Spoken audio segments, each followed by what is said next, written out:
Well, I need to tell you all something, and it's the most important thing I could ever say to you. In a little while, you'll know for certain that I'm putting my very life on the line and the safety of my family by sharing this with you. So I hope that buys me at least a few minutes of your precious time. If this video is taken down, it wasn't taken down by me, alright? Now I'm partly doing this to wash your blood off my hands, because God saved my life on a midnight highway one fateful night for this very cause. And He's watching, as He clearly proved that night. See, I should be dead. My sleeping driver was hurling us toward a concrete wall at 100 kilometers an hour when an angel of God was sent to wake me up from a deep sleep with just a whisper, and just in time. And for what? Not so I could win X Factor or buy that dream Porsche or marry that dream girl, but for this, for these words, for this moment, so I can tell you something, so I can warn you about something. Nothing could be more important than this. So cancel that movie you wanted to watch, skip that gym session. Don't scroll down to the next post. Just stay with me. Stay with me. Now, don't worry about the quality of the video or the audio. Just focus on the content. Listen to my voice and trust your eyes. Most of you won't care for the shocking thing I'm about to expose to you, because no one cares. No one cares. Not my exes, former friends, former bandmates, work colleagues, parents, family members, strangers. No one cares. But still, I'm doing all this for one person. One single human being out there.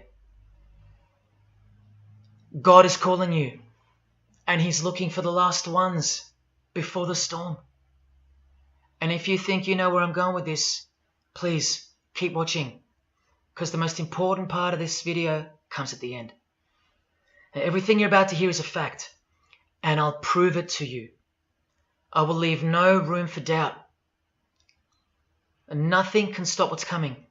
So this isn't a call for an uprising, boycott, protest. No. The Titanic is sinking, and it's unstoppable. All I'm going to do is point you to the life raft. And if you want to ignore me, then fine, proceed at your own peril. God knows I've tried. If you want to mock me, then at least share the video. Let others mock me too. Tell your friends. Check this freak out. Anything to help me reach someone who has eyes to see and ears to hear. And like I said, in a few minutes, you'll know why my well-being is in danger, and that of my loved ones too. Now let me ask you something real quick. Who do you think, generally speaking, runs the world? What type of people are the leaders of our countries and corporations, and the rich and the famous too? I mean, like, are they Christians? Do Christians run the world? Well, no, of course not. Buddhists? No. Do Muslims run the world? No. What about atheists? It's got to be atheists, right? Because we've come such a long way as a society, and atheism is the rational state of mind for the modern type of person, right? No. What about a mixture of people? Different types of people run the world. Let me tell you something. All the leaders from Africa to Europe to the Middle East, Israel, Syria, Iran, all the way to the Americas, all these people, and we'll get to the celebrities in a second, they're not atheists, Buddhists, or Muslims. No. What if I told you that they all belong to the same religion? A secret religion. One that none of them are allowed to talk about. One that you should worry about because it affects you beyond belief in ways that you never imagined. Before I tell you what this worldwide secret religion thinks of you and plans to do to you, let me tell you what this religion is. And how do I know about this religion? Because I used to belong to it. And today I'm renouncing it publicly, breaking my oath of silence, which they imposed upon me and every single other member during ceremonies under the penalty of death. That's why my life is in danger. Every person you're about to see has taken the same oath as I did, over and over, no matter where on earth they're from, including Scott Morrison, your Prime Minister and mine. But see, I was plucked from it, saved from its camouflaged clamps, from its extravagant deception and its spiritual corpse, by none other than God Almighty. No one else is going to tell you this.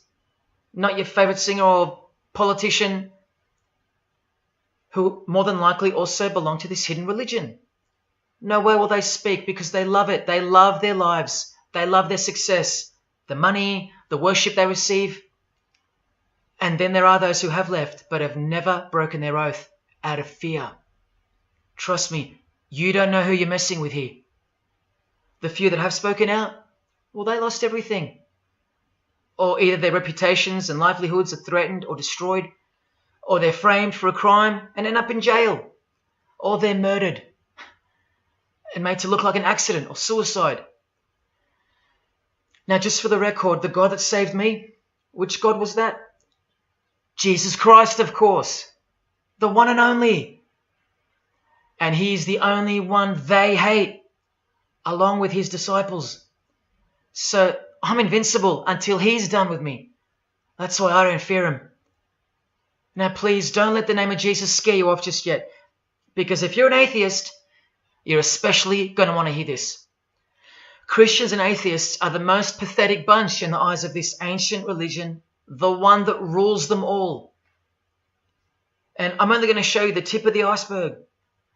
And just like an iceberg, the full body of this secret religion continues down past the line of sight, beneath the ocean.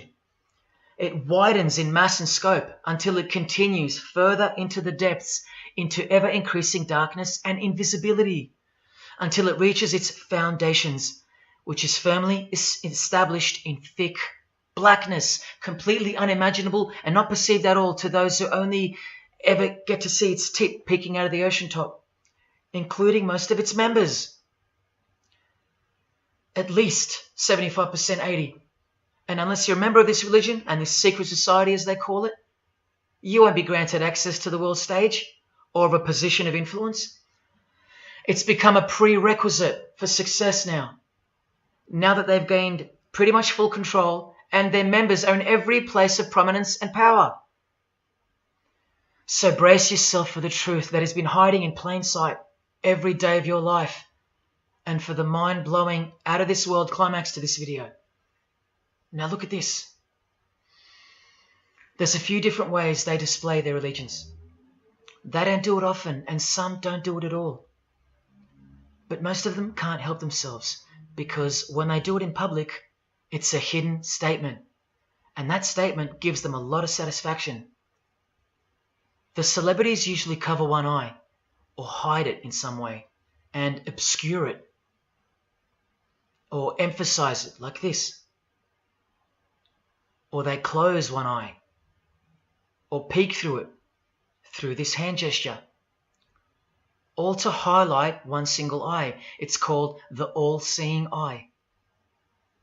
Other times they'll just display a drawn eye somewhere, or a tattoo of it. The other method they use is what's commonly known as the hidden hand. Here, for example, River Phoenix is doing both the hidden hand and the all-seeing eye, so you can see the direct connection between the two. But in the political world, usually it's done with the hidden hand, and of course, this. That's a secret handshake for the members of this secret one-eyed religion. We'll start with Scott Morrison here, hidden in plain sight as usual, for everyone to not see as usual. Look at the handshake. I was taught this very handshake, or grip as they call it, during my time in this great school of deception. Here's a picture of a normal handshake, and here's the secret handshake. Normal, secret. Now here's Scott Morrison with Daniel Andrews. Normal handshake, secret handshake. All of them are sworn to secrecy under the penalty of death. And remember, I'll prove it to you very soon. Here's former Prime Minister John Howard giving the secret handshake, and Kevin Rudd bowing down to to this bloke in front of Julia Gillard, all of whom are members of the religion, and Tony Abbott, you'll see in a second, and he's Julia again. Now, I once heard Julia being asked in a brief interview on TV while she was the Prime Minister. The interviewer asked her, "What religion are you?" My ears pricked up as I was eating breakfast and I froze to hear the answer. And she actually said, with a sinister smirk, "I'm a member of a secret society. Next question, please." And what happened? Nothing. No one cared. No one cared that the person who represents them just confessed that she's a member of a secret society, when the Australian society is at large the only society that should matter. And why is it a secret in the first place? I'll show you. Very soon you'll know their beliefs, and you'll know their master plan, and you'll know why they take such extreme precautions with such hideous oaths of silence under the unbelievable penalties, including death, to stay hidden from the public.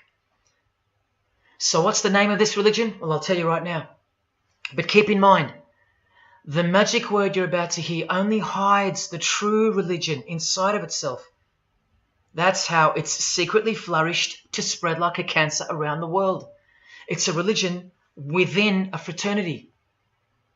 The name of the international fraternity, the one that camouflages, conceals, and cloaks the secret religion inside it, is this: Freemasonry. This is their official symbol, the square and compass. Sometimes with a G in the middle, and sometimes with the eye, the all-seeing eye. This is the same eye that these people are referring to. That's where it comes from. The eye is sometimes placed in a triangle, and that's where this comes from, the eye in the triangle. Here's Chris Angel doing it, standing also next to a mate with a square and compass shirt on. Not a coincidence. This is not something Jay-Z invented. This is the religion Jay-Z belongs to, and proudly, as you're about to see. The Freemasons also place the eye at the top of a pyramid, because the Egyptian pyramid is integral to their secret system. Here it is on Chris Angel's shirt and Madonna's jacket. That's a Masonic symbol. The Freemasons are sometimes called the Masons for short. It'll all come together and make sense really soon. Here it is hidden in plain sight at the Australian MTV Awards. And this is the MTV headquarters, by the way. Trust me, there's no doubting this. Here's the same eye in a pyramid on a Crowded House logo. Yes, initiated Freemasons. Here's the eye on the Harbour Bridge for a New Year's Eve gig. And I wonder what that eye could be referring to. So what's the connection? The religion is the connection, the secret religion. And you'll see. Prepare yourself for an incredible revelation and the amazing climax that comes at the end of this video. Now this is where the Freemasons are counting on you to lose interest, or roll your eyes and move on. Because in their beliefs, the uninitiated, meaning you, are ignorant and stupid compared to them. You're technically called the vulgar and the profane. Please prove them wrong. Prove them wrong. And stay with me just a little longer. Now the secret identity of this one eye lies in the heart of this religion that lives, breathes, feeds and grows deep inside of Freemasonry. And Freemasonry camouflages it very successfully. So it goes undetected and undisturbed until it ultimately fulfills a thing called the Great Work. That's what they call it. And they will succeed very shortly. Nothing can stop it now. And I think some of you can sense that something's coming. And who do we trust more than anyone in the world right now? This bloke. And there he is, giving the sign of the hidden hand in front of the whole world. The hidden hand sign is technically called the sign of the Master of the Second Veil in Freemasonry. Veil, get it? Meaning hidden. Now, am I saying that this thing that's happening in the world isn't real? No. I'm saying this. Spoken like a true Freemason. And you remember this guy? A safe place and a dangerous place. We must treat this new world order, this new world of COVID, we must treat this new world of COVID even in our own homes. So what is this new world order that he accidentally mentioned? It's common language in Freemasonry, and it has been for a long time. For at least this long. Since the US $1 bill. Hidden in plain sight, complete with the pyramid in the eye. It's the ultimate goal of this religion. And I'll show you what the great work is, at any cost. And Australia, like every other country, is now up to its neck in this pyramidal, one-eyed, occult religion. You think there's nothing hidden on our own money? What about this shadow of a bloke? Who's he hiding in the background? Well, these numbers right here will tell you. And I'll show you that too. Did you know there's a giant pyramid in Australia? You want to see it? Sitting right at the centre of Australian power? Look closely, because you'll miss it. Because that's the way they designed it. There it is.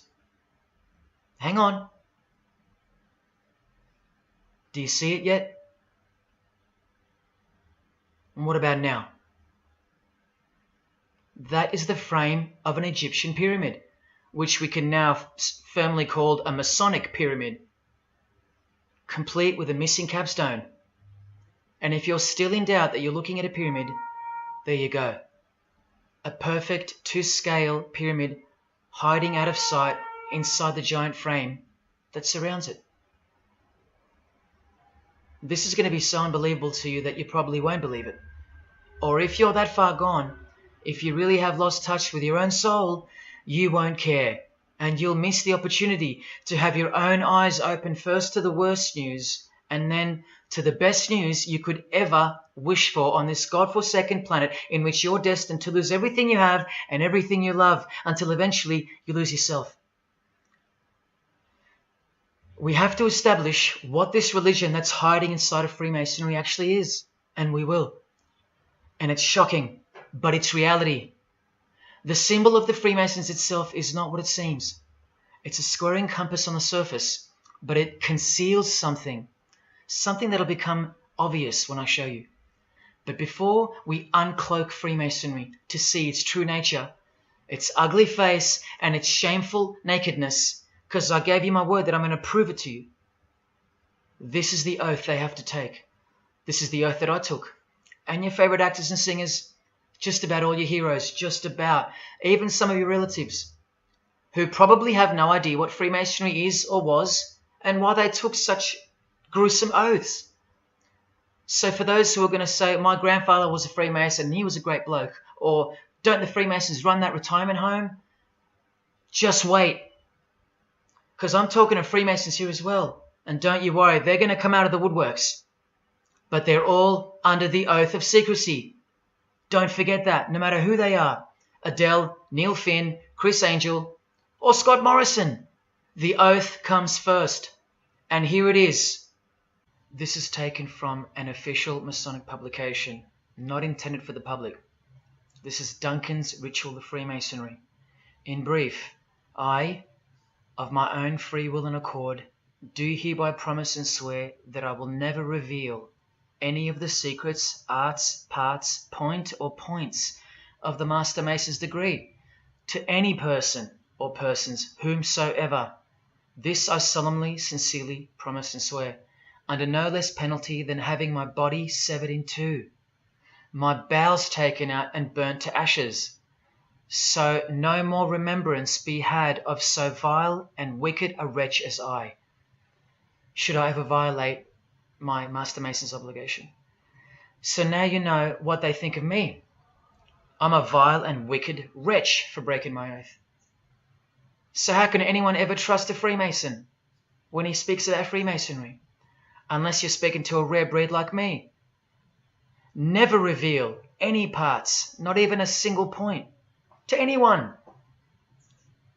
Here's another penalty from another degree, this time from Richardson's Monitor of Freemasonry, a legitimate Masonic publication for instructing and laying out the ritual. binding myself under no less penalty than having my throat cut across, my tongue torn out by the roots, and my body buried in the rough sands of the sea. These are the penalties they swear to. And yes, the lodge has penal authority to execute. This is how they look when they're initiated. They have to remove all their clothing and jewelry, including wedding rings, crucifixes, the most meaningful things to them, no matter what. They have to go, because complete allegiance to the society is required. You're blindfolded at every initiation because you symbolize someone who lives in utter darkness before you receive the light of Freemasonry. And that light will become so obvious to you in a bit.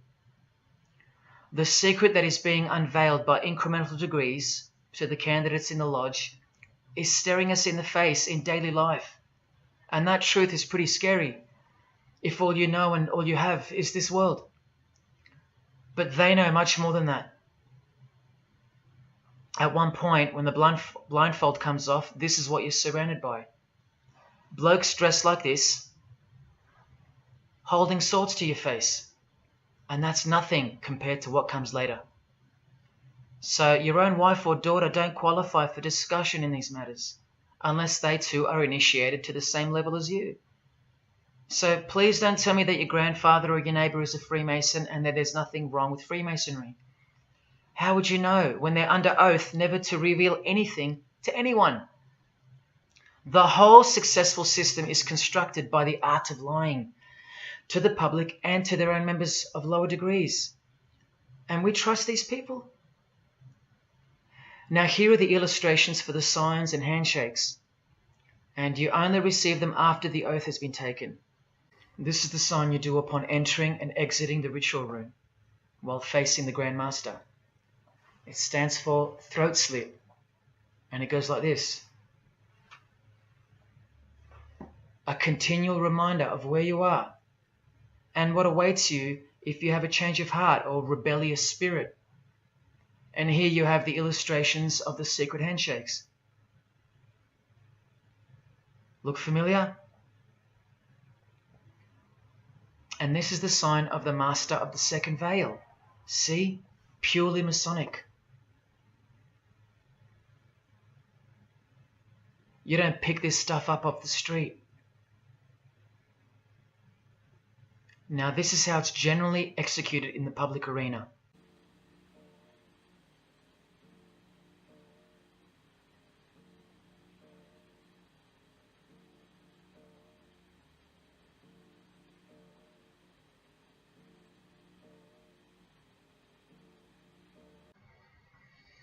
Sneaky, sneaky, huh?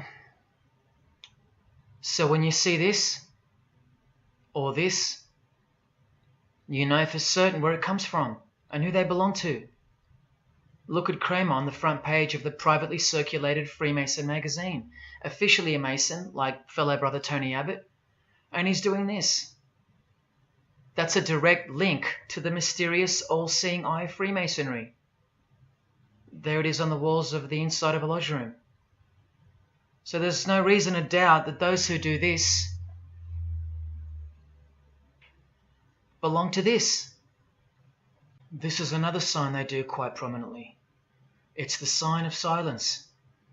This is from Richardson's Monitor of Freemasonry again, a finger over the lips. Now these signs are slightly morphed over time, so covering the mouth in a variety of ways is the expression of being bound to secrecy and silence. Silence or death, as Little Wayne here is portraying. Here's the oath of a second-degree Freemason on page 21 of Richardson's Monitor of Freemasonry. Binding myself under no less penalty than having my left breast torn open and my heart and vitals taken out, thrown over my left shoulder, should I wilfully transgress any part of this my solemn oath. In this degree, the penalty is to have your whole body dissected, bowels removed and heart cut into pieces and thrown into a field, where you are eaten by animals, all to protect the secret religion of the rich, powerful and famous. In the Knights Templar degree, the penalty is to have your head cut off. Listen to this penalty. And this one has happened throughout history more than any other, because it works so well without having to resort to death or the threat of death, and it's easier to execute. Now this applies to all areas of industry. It's done through the ruining of your reputation by fellow Freemasons, pointing him out to the world as an unworthy vagabond, by opposing his interests, making life very hard for you, by deranging his business, by transferring his character wherever he may go, and by exposing him to the contempt of the whole fraternity, the secret society, and the world. Wow. How many people do you think they've threatened, ruined, framed, cheated, and utterly destroyed to protect their secret religion? And in case you think the Masonic Lodge hasn't got the authority over the initiates, especially the ones in the higher degrees, this is from the Encyclopedia of Freemasonry. Under mandate, the orders and decrees of the Grand Master or of a Grand Lodge are called mandates, and implicit obedience to them is a Masonic obligation. And in Sickles' Monitor of Freemasonry, you plainly see they have a right to kill. A lodge has a right to exercise penal authority over its members. Exercise the penalties. So don't let a Mason tell you, oh no, that's just symbolic, the oath. Their laws are above the law of the land, and the proof are the oaths themselves. Because in normal society, you can't ask someone to accept having their throat slit as a penalty in order to be a member of any club or workplace. Unheard of. But not in Freemasonry, not in the secret society world. I told you, you don't know who you're dealing with and what's coming for us all. Here's what they think of the public. Here in speaking to the candidate, it's stated, but have a care not to defile the sanctuary by a spirit of curiosity, meaning don't try to join us just for fun. And take care not to increase the number of the vulgar and profane, meaning don't invite too many outsiders to join because they're vulgar and they're profane. This is more or less an invitation-only fraternity. Here from the Encyclopedia of Freemasonry again, written for Masons only and written by 33rd degree Masonic legend Albert Mackey, stating the same thing. Masonic definition of profane. One who is ignorant of the sacred rites of Freemasonry. One who is not allowed to enter the temple and behold the mysteries. And here, being uninitiated. That's the world at large. And here from this old ritual book written by the same legendary author, in the 33rd degree initiation, the Mason drinks wine from a human skull, which has been the cause for a few to leave Masonry, because they wonder, whose skull is this? In the 30th degree, part of the ritual involves stabbing skulls. Illustrated right here. The process of submitting the member further and further involves things like this. See, the candidate who's seeking admission into the next degree to receive more light has to be humiliated and intimidated. This guy here has his foot on the candidate's head. This is what our celebrities and politicians and the most prominent members of our society have done and continue to do. No one is exempt from this. And this is the intimidating and frightening path that you must take that binds you to the secret society before you are revealed the true beliefs of the religion. So can you see the risks I'm taking? You have to stay till the end. Don't let me down. Don't let yourself down or your fellow man. Believe me, it'll be worth it. Now here's one of the 3 greatest Freemasons of all time, who actually helped construct the 33 degrees or rituals of modern Freemasonry, Albert Pike. A hideous man with a deeply complicated mind, and one who will soon help you to see who they really are. This is how important he is to Freemasonry. He's buried here, in the House of the Temple, a Washington Masonic Lodge, just around the corner from the White House. He was called the Grand Commander, Sovereign Pontiff of Universal Freemasonry, a giant of this secret society, the only Confederate general who has his own statue. And who were the Confederates? The dudes that fought for slavery, not against it, defeated by Abraham Lincoln, who was surrounded by these Freemasons, and who was assassinated by this one, John Wilkes Booth. doing the same sign of the Master of the Second Veil. A Freemason assassinated Abraham Lincoln, undisputable when you have the eyes to see. Now, Albert Pike writes in his colossal work, which some refer to as the Bible of Freemasonry, called Morals and Dogma, and on page 113 he says, "What can there be in common between the vile multitudes and the sublime wisdom?" That's what Freemasons possess, sublime wisdom. That's what their secret is. It's sublime. The secret I'll reveal to you. Now, just quickly, here's Freemason Kanye West. Here he's giving the Masonic grip to his brother Mason Jay-Z. Look at the lapel he's wearing in this picture. It's the same double-headed eagle as on the front cover of the so-called Bible of Freemasonry, Morals and Dogma, written by the Grand Commander Sovereign Pontiff of the religion that Kanye and Jay-Z have been sworn into, and thus granted access to international success. His Christian conversion isn't what it seems, and you'll soon see what job he has to do. Now look at what else Freemasonry thinks of the uninitiated, from the words of the Grand Commander himself.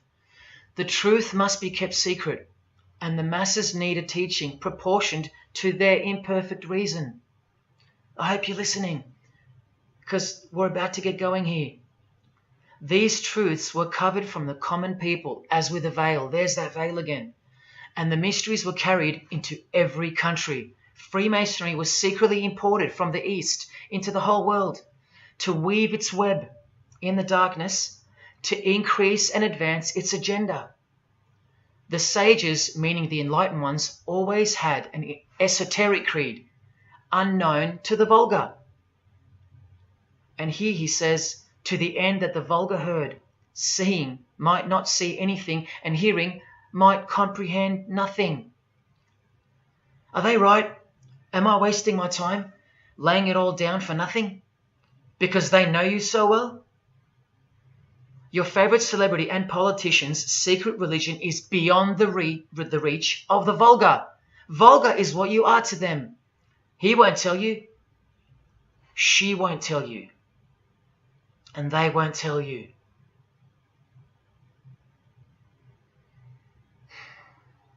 Because the other obscene penalties from the rituals of Freemasonry include having your ear and hand chopped off, or both hands, being hung in your own home, and my personal favorite, having the top of your skull cut off so your brain is cooked in the sun. Now, can you imagine what they're hiding? And then the ritual monitor goes on to illustrate the same secret handshakes and signs. Hidden hand, sign of silence. These people mocking us, sometimes to our face with their symbolism, while we respect them, admire them, and sometimes even love them and idolize them. All of them partaking in the same initiation rituals, to belong to the secret society, a prerequisite for success, to belong to the religion that gives you everything you want, everything your heart desires. While the Gospels teach accurately that the heart is wicked. Now here is a practical example of how Freemasonry comes first, even above the title of president. Here's a portrait of George Washington doing the sign of the Master of the Second Veil, and here, Freemason, before and above president. And if you think that's just by chance that they put the word Freemason above president, then here, read this genuine quote from Harry Truman. This should tell you how deep the consequences of Masonic initiation go and what lies deep within. It's Freemasonry above everything else. There's the Queen showing her allegiance over and over. And here's the Queen leaving a very special hospital with a very special nurse. And this was the Queen's father, fully dressed in his Masonic regalia, and that God-forsaken apron they wear, which also hides something, just like the square and compass. In fact, what the apron hides is what the square and compass really represents. And it's staring you right in the face. Can you see it yet? Prince Charles, handshake, hidden hand. Prince Harry, Prince William. And here is the Grand Master of English Freemasonry, Prince Edward, also in full gear. What a lovely looking chap. And now he's giving the Masonic grip in front of this stone that was placed there to memorialize his visit to Cape Town Lodge. And what about this guy? Prince Philip, husband of the Queen. Do you remember him saying this? Yeah, and here's the article in case you think he didn't. Initiated member. Do you slowly see what the Masonic mindset is? We are beneath them. And the craziest thing is, if they can turn you into what they think of you, then you deserve what's coming. It's a natural law. It's the law of nature. And I'll soon show you their real Bible, for lack of a better term, which justifies it all, and the one which guides their morals. And it makes a lot of sense, because the power of the deceptive phenomenon of Freemasonry lies in the fact that it contains real truth, intertwined with untruth. Now, this actual book that guides their morals and plans, it isn't written by hand, and it's been around longer than the Bible. So they think it's purer, sublime as they call it. And it's the foundation on which the religion is built upon. And that Bible, so-called, that unwritten Bible, is the key to unlocking its secrets. I'm going to hand you that key. And it's all going to come together like a flood. So they're going to own it all by their own words and actions.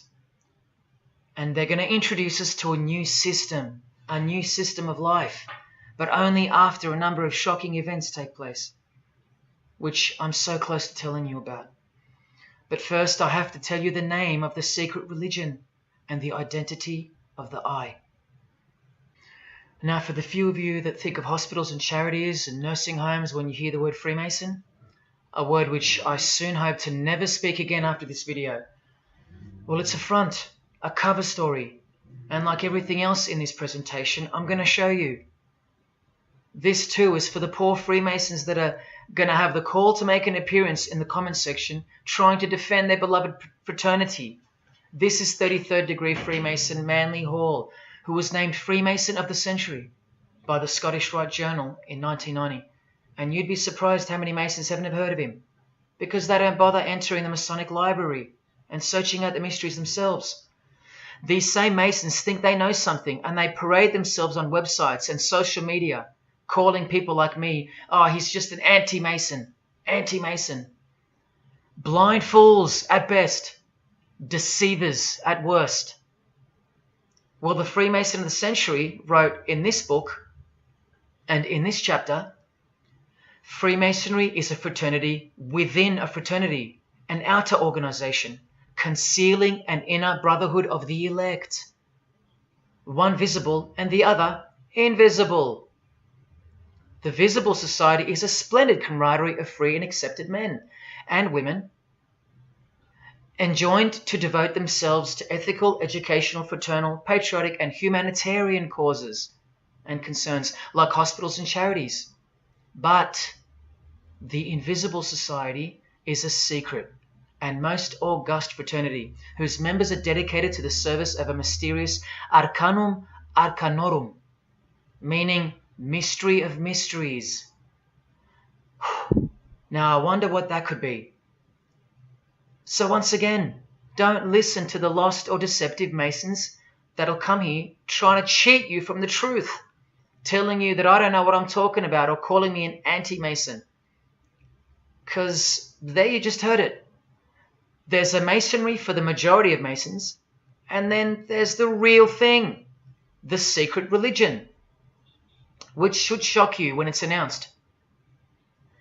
These same lost or deceptive Masons also love to repeat, like parrots, that Freemasonry is not a religion. Well, what does the Freemason of the Century have to say about that? From this book, he writes, Masonry is essentially a religious order. Not just a little bit religious, but essential. And here, the iconic giant of Freemasonry says in Morals and Dogma, every Masonic lodge is a temple of religion, and its teachings are instructions in religion. So please, sit down, Masons, because Freemasonry is a religion. And soon, I'm going to tell you what it's really called. Now look at this from the same book, and speaking about fellow Freemasons being initiated in the lodge room. Part of the symbols are displayed there to the initiate, but he is intentionally misled by false interpretations. Their true explication is reserved for the princes of Freemasonry. The whole body of the royal art, which you'll know all about soon, was hidden so carefully in the higher degrees. So you see, the whole thing is built on lies. And the ultimate liar lives inside the triangle, above the pyramid, so that even the highest Masons are living a monstrous lie. Wake up, Masons. Even you are deceived, just as the public is. Unless, of course, you're hungry enough to want to acquire all the power and climb up that pyramid closer to the eye that sees all. In that case, close your mouth, go back to your lodge, and good luck to you. Or, of course, grow some kahunas and be honest. But then you can't, right? Because you'd be breaking your oath. Sad. Oh, it's good to be free, under the wing of the true master. Stick around if you're interested, and you'll get to see some wonder. When I pull that cloak called Freemasonry right off, and those that are still here watching will get to see the true colours of the nakedness and the horror of the Masonic Lodge, and the religion that rules them all. Another thing that Masons will repeatedly say is that this has nothing to do with Freemasonry, and it's just a conspiracy theory. Well, the 33rd degree Freemason of the century also wrote this book about 100 years ago, The Secret Destiny of America. And look at the front cover. And I'll tell you why America is so important for the ultimate goal of the secret society. It's disturbing, but it's also essential in understanding the near future and what's going to take place. So for the Freemasons that still say that this is not a Masonic design, especially this Masonic website called Masonic Info, insisting here that even the eye in the triangle or pyramid is not Masonic. Completely laughable and pure disinformation for the stupid masses. Try arguing against this. This is from a 1960 copy of the New Age magazine, an official organ of the Supreme Council of 33rd Degrees. No higher authority in the United States to speak of the relationship between Freemasonry and the US $1 bill. Masonic symbolism in a $1 bill. Look at them all. 13 leaves, 13 bars, 13 feathers, so on and so forth, and of course, this. The Masonic all-seeing eye. Located in the pyramid. So, you think this is a conspiracy theory? Or just a plain conspiracy? Well, here's JFK, yes, a Freemason, but one who had enough when he wanted to print money disassociated from the Masonic central banks, just like Abraham Lincoln, and he paid the price for it as well. Listen to the speech we never hear about in school, more proof that they control the education system here and everywhere. Please, just have a quick listen to this. Ladies and gentlemen, the very word secrecy is repugnant in a free and open society, and we are, as a people, inherently and historically opposed to secret societies, to secret oaths, and to secret proceedings. For we are opposed around the world by a monolithic and ruthless conspiracy that relies primarily on covert means. I am asking your help in the tremendous task of informing and alerting the American people.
As I said in the beginning, you're just seeing the tip of the iceberg peeking out from the ocean top. I told you, all personalities in the field of great influence are initiated members of Freemasonry. Otherwise they wouldn't be there. Within 60 seconds of me telling you what international Freemasonry really is, I'll prove it to you. Unequivocally, within 60 seconds. And then I'm going to drive it home, and then I'm going to show you what they're planning with this new age they're implementing, and then the conclusion, which is by far the most important part of this presentation. So when you hear me tell you the truth in just a moment, don't switch off in disbelief because you can't believe that your favorite idol or whoever could possibly be involved, like you know them or something. You don't know these people. You do know that they're under oath never to reveal their beliefs to you. The vile multitude. It's time to trust your eyes now, not your feelings, especially after all that I've shown you. This is why the secret religion is so hidden. This is why it's so ingeniously designed through layers of lies upon lies, cloak upon cloak, and oath upon oath, concealing the truth for its chosen few. What is Freemasonry? What is the most secret yet most powerful religion in the world? Well, that's easy. We live in an evil, evil world. So there's only one religion that befits it. Freemasonry is Satanism in disguise. Now start the clock. From Morals and Dogma, prepared for the Supreme Council for 33rd degree. That's the highest degree in Freemasonry, and written by the undisputed heavyweight champion of modern Freemasonry, Albert Pike. On page 321, he boldly states, Lucifer, the light bearer. Strange and mysterious name to give to the spirit of darkness. Lucifer, son of the morning. Is it he who bears the light? Doubt it not. Did you hear that? Lucifer is God, and do not doubt it. Come on now, stay with me.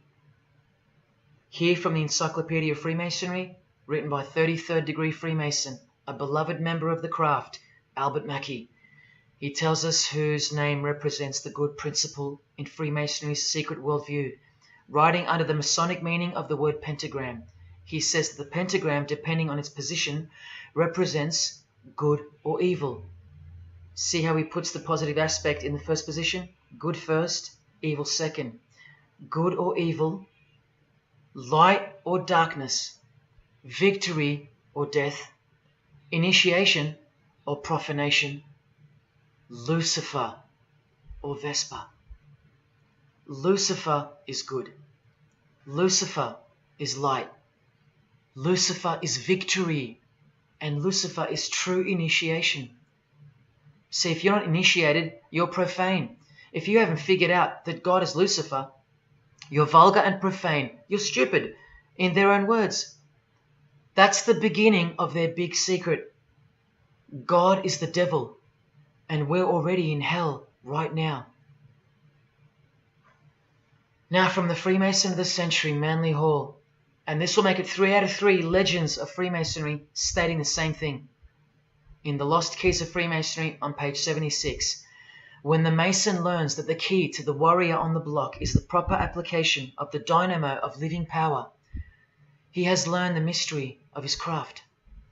The seething, surging energies of Lucifer are in his hands. Do you see? The world's hidden religion, with its universal one-eye symbolism, who was revealed slowly and by degrees only to its dedicated members, is Satanism, or Luciferianism as they prefer to call it. Now all the oaths make sense, don't they? Now all the rituals make sense. Now all the penalties make sense. And their secret signs and symbols and handshakes all make sense. While the bulk of Freemasons make the external image of the fraternity and know nothing of who rules over them and who or what they're protecting. But which craft do you think the Freemason of the Century is talking about here? Which craft? Which craft? Which craft? witchcraft. You need to slowly wake up now. Witchcraft is the royal art of Freemasonry, jealously guarded and reserved for the few. I'll show you clear as day that this is in fact true. This is the symbol of Satanism. And this is the symbol of the lodge of female Freemasonry called the Order of the Eastern Star. Look at that. Satanism, Freemasonry. Trust your eyes. This is the symbol of the Church of Lucifer, founded by a 33rd degree Freemason, which I'll prove. Look at the Masonic squaring compass in the design. The Church of Satan and Lucifer, two sides of the same coin, nurtured and brought to an organized international level of power and influence by Freemasonry, in secret, and all done right under our noses. And if you think that your politicians or religious leaders or favorite idols can't be a part of this, you have to try and snap out of it, or suspend your everyday beliefs just for a moment, and I will clearly show you how it's not only possible, but it's actual. Please, I feel like it's now or never. If you don't get a glimpse of this now, then when? Who else is going to tell you this? When will you next be confronted with this? This is reality. And as much as you thought that ordinary people came into positions of power through hard work or concern for society or family connections, combined with brains and talent, that's not the case. That's the fantasy. This is the reality. They all go through Freemasonry. You think that Sam Worthington was so talented that he was picked over all those American actors to star in Avatar? Of course not. He was a Freemason. And so was the director, James Cameron, of the highest caliber. You have to remember that to them, Lucifer is good. Lucifer is the liberator. Jesus is the suppressor. Lucifer is pure love. Jesus is impure love. Lucifer left heaven for you. Jesus was crucified because he was a false Messiah. The world has always been deceptive, and we have been magnificently deceived. Here is an incredible example. Pay attention. This should blow your mind. Charles Darwin, the father of atheism and rationalism, was an initiated Freemason, doing the hidden hand of Freemasonry in this picture, and the vow of silence in this one. This would have remained unknown to us because no one's going to teach us this. But now we have the tools to see his beliefs, not through his words, but through his signs and symbols. I told you they can't help but to show off their religions, because they think we're stupid, vile, and ignorant. And I've proven that to you as well. So once again, are you going to prove them right by switching off and ignoring this? Well, unfortunately, more than 90% of you will. What I'm giving you here is priceless knowledge, because no amount of money or success can substitute its importance. And I'm risking everything but my own salvation to share it with you. If only for the few of you. Think about what you've just seen here with Charles Darwin, because I don't know if you got it. You cannot be accepted as a candidate of Freemasonry unless you believe in a supreme being, as exemplified here with Phil Collins, speculated by some to be an atheist, but this seems impossible because being a Freemason, he has to believe in a higher power, or more accurately, supreme being, and I can personally vouch for that. And look here in the Masonic Oath itself. The candidate says, I will not aid or be present at the initiation of an atheist, a madman, or a fool. Freemasonry believes that to be an atheist is to be the equivalent of a madman. And they're right. Yet while they propagate atheism around the world, in universities and schools, Charles Darwin himself was a believer in an intelligent designer, a supreme being.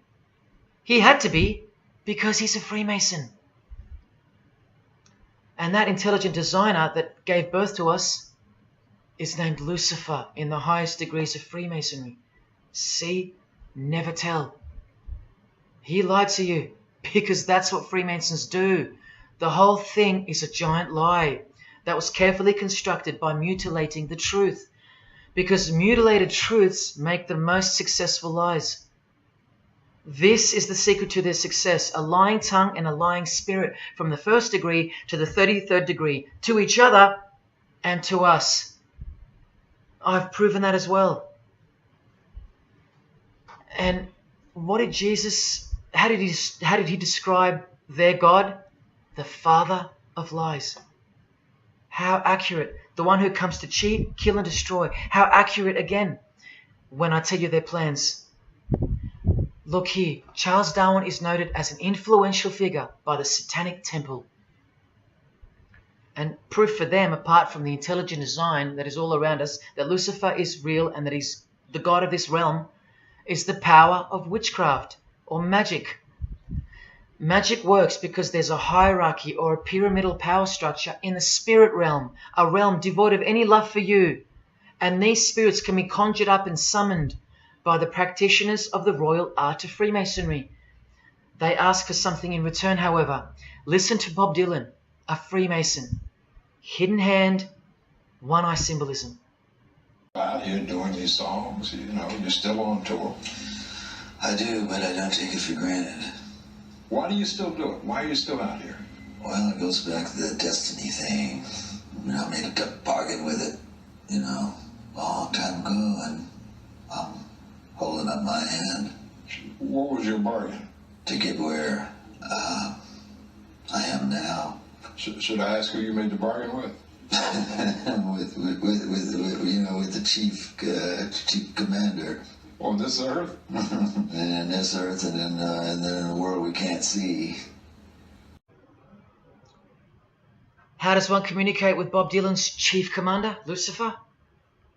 By the jealously guarded royal art of Freemasonry, witchcraft. This is from the Encyclopedia of American Religions. Secrecy is bolstered by a system of initiations and degrees, the Freemasonic system. The material which is kept secret is the magical knowledge of the group. This knowledge may consist of rituals and powerful magical formulas. Do you think J.K. Rowling isn't a Luciferian? In this article, J.K. Rowling reveals the inspiration behind the Deathly Hallows symbol. And what is it? The Masonic square and compass, with the one eye that all the celebrities mimic. That's the inspiration. They're all members of the secret society. If you think that doesn't prove anything, here she is with her new tattoo. It says Solve Coagula. Also a song title by fellow Freemason Marilyn Manson. And where does it come from? Here, the Baphomet. The image of Lucifer as conceptualized by another Freemason, Eliphas Levi, in his book, The Doctrine of Transcendental Magic. This horrid thing, with breasts, a penis, and a goat's head with 2 horns, has these words written on its arms, Solve Coagula. The impact of the meaning of these 2 words should disturb you to soberness when I tell you about them. Because apart from other things, they involve the process in which the new system will be implemented at unbelievable cost to you and I. Here's a statue of the Baphomet at the temple, Satanic Temple, complete with 2 little kids admiring it. That's J.K. Rowling's religion, Satanism. The secret religion for the highly evolved and the highly successful. Welcome to the real world. The same Masonic author writes in The Doctrine of Transcendental Magic, in the ceremonies practiced at reception by all secret societies, there are found indications of a doctrine which is everywhere carefully concealed, and that is witchcraft. And in his History of Magic, he tells us it is the royal art, and that's what Freemasonry calls it. And where did he get his inspiration for the Baphomet? From the Knights Templar, another secret society who were banned, and some of its members were executed in the 1300s for glorifying evil, as it's openly stated here in the Satanic Rituals. And where do modern day Knights Templars reside now? Within high degree of Freemasonry, right here. Again from the encyclopedia, and listen to this. The continuing impact of speculative Freemasonry, which means modern day Freemasonry, provided fertile soil in which new magical orders could grow. Magical orders, meaning other branches of secret societies, of which Freemasonry is the umbrella. Because Freemasonry is the king of secret societies. Just like JFK tried to tell us, it's the prestigious channel that one must go through. And it is the reason that the oldest religion in the world has made a colossal comeback and is now on the brink of success. Which, as I said, nothing can stop now. And again from the encyclopedia, the groups wear ritual garb and meet in magical lodges. And where do Masons meet? In the Masonic Lodge. Like here with a magical pentagram on their checkered floorboard. Are you believing your eyes? Or are you making excuses? Here's another statue of the Baphomet at a satanic temple doing the sign of the horned god Lucifer. The hand sign mimicking the horns on his head. And of course the upside down cross. And here's Barack Obama doing the same sign. And the sign of silence with a twist. Who do you think he's mocking here? You and I. But mainly Christians. Because Christianity is the one force that has stood between you and the inconceivable horror that is awaiting us and is on its way. Here's an article on Barack Obama, and that's his hands adjusting his presidential seal. And there's his Masonic ring, and the sign of the devil's horns, over and over. Freemasonry and Satanism are intertwined. Look at these Masonic politicians throwing up the devil's horns. George W. Bush. Look how sneaky and sinister the look on his face is here. And the manner in which he's delivering the sign. In front of the whole world. Is he a fan of rock music? Is he saying I love you in sign language for the deaf, like some people like to say? This is his fraternal order called Skull and Bones, also known as the Order of Death, where you lie naked in a coffin with what's called a temple prostitute during initiation. Clearly a Masonic order, with this guy displaying the hidden hand of Freemasonry. In Stanley Kubrick's last movie before his death, he's telling you that all prominent members of industry, including politics, as the movie goes on to show, are members of a satanic secret society.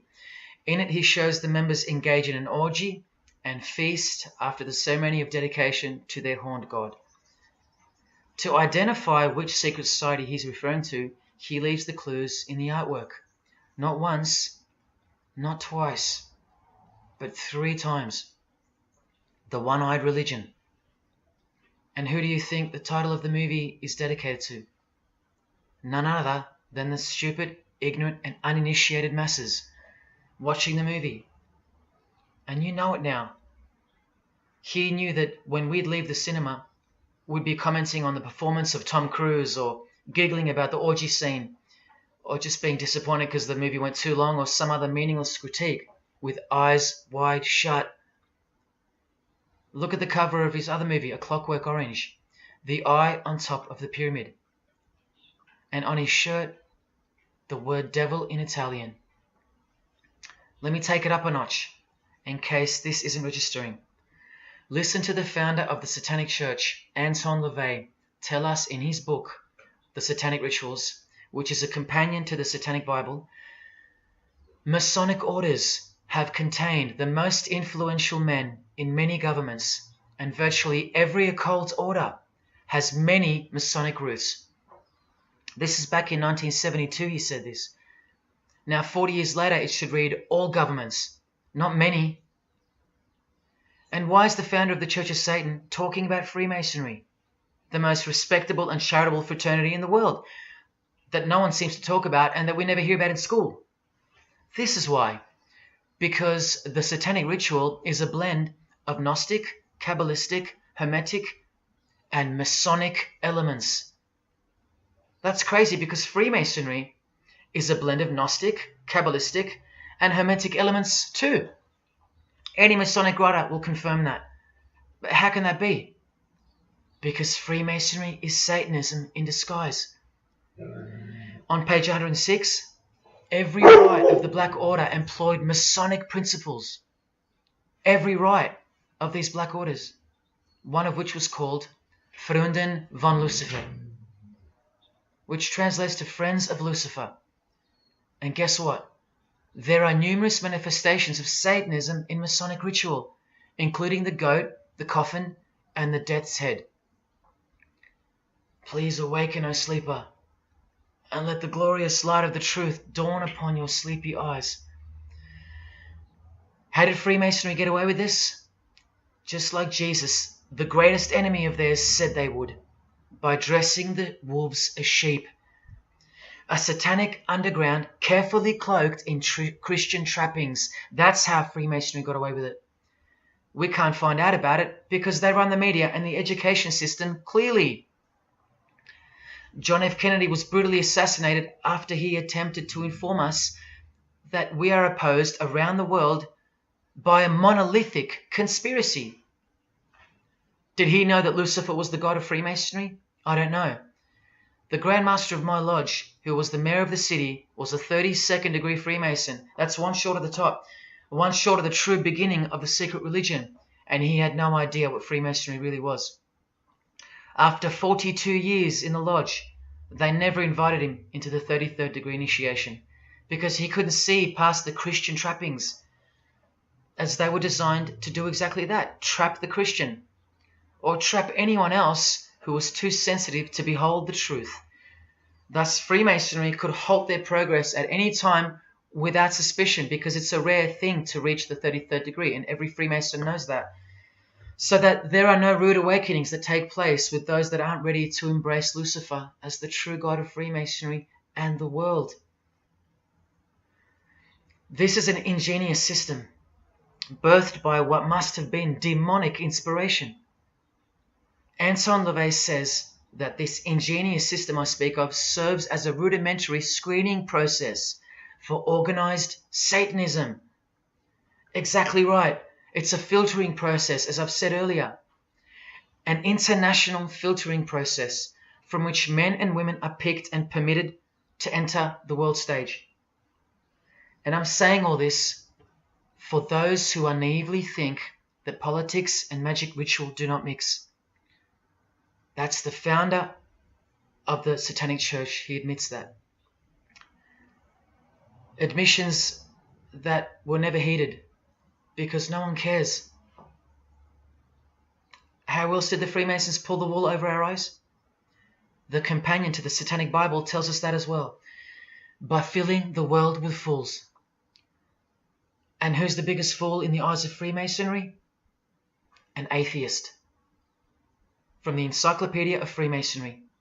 One who does not believe in the existence of God.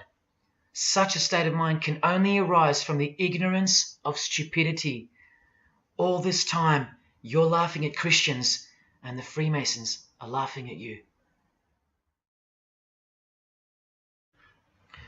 Here's Brad Pitt, wearing his Masonic ring and covering his eye.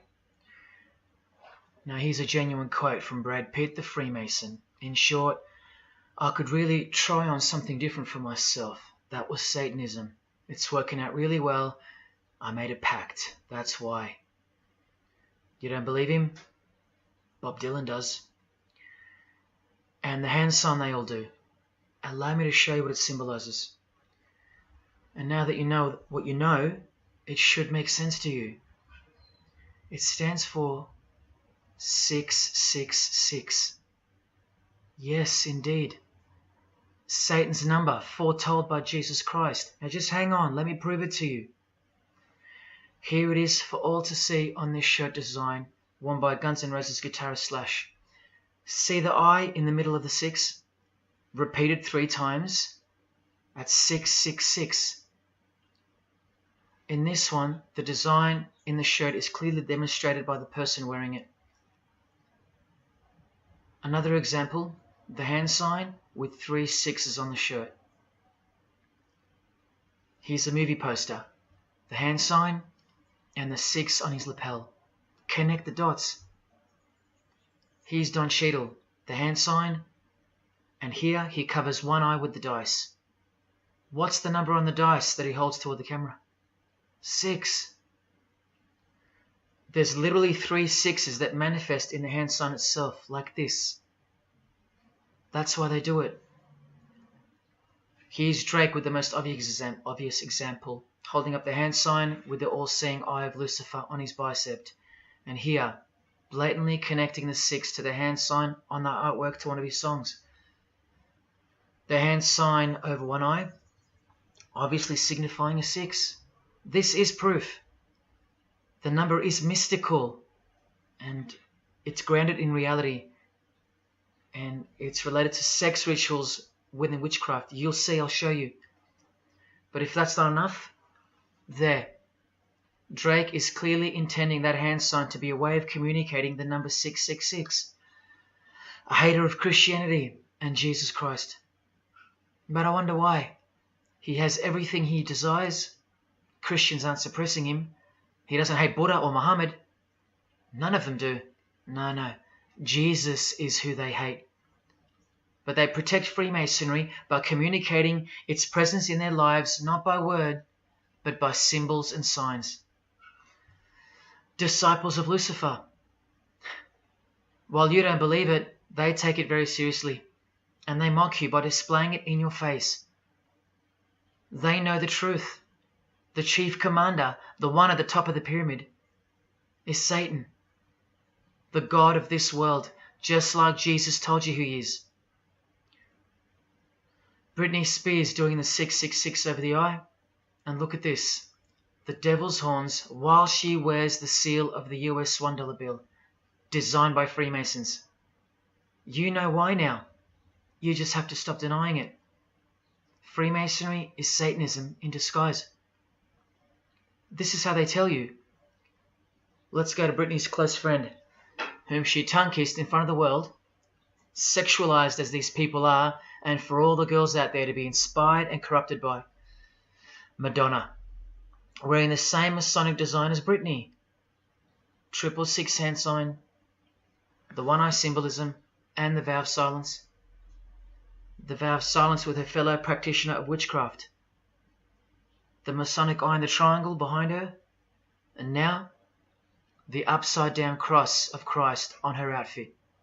A member of the secret society who hates Jesus with a passion, as you can see here with Lucifer, the god of Freemasonry, giving her oral sex. Deep despisers of Christianity. Are you wondering why yet? The sign of the devil's horns here, meaningfully placed and done with precise intent, like with all of them. And here teaching her poor children to follow in her footsteps. Truly only God knows how many young people she's perverted in her career, all orchestrated by Freemasonry. Here's the founder of the Church of Satan again, Anton LaVey, showing the horn sign.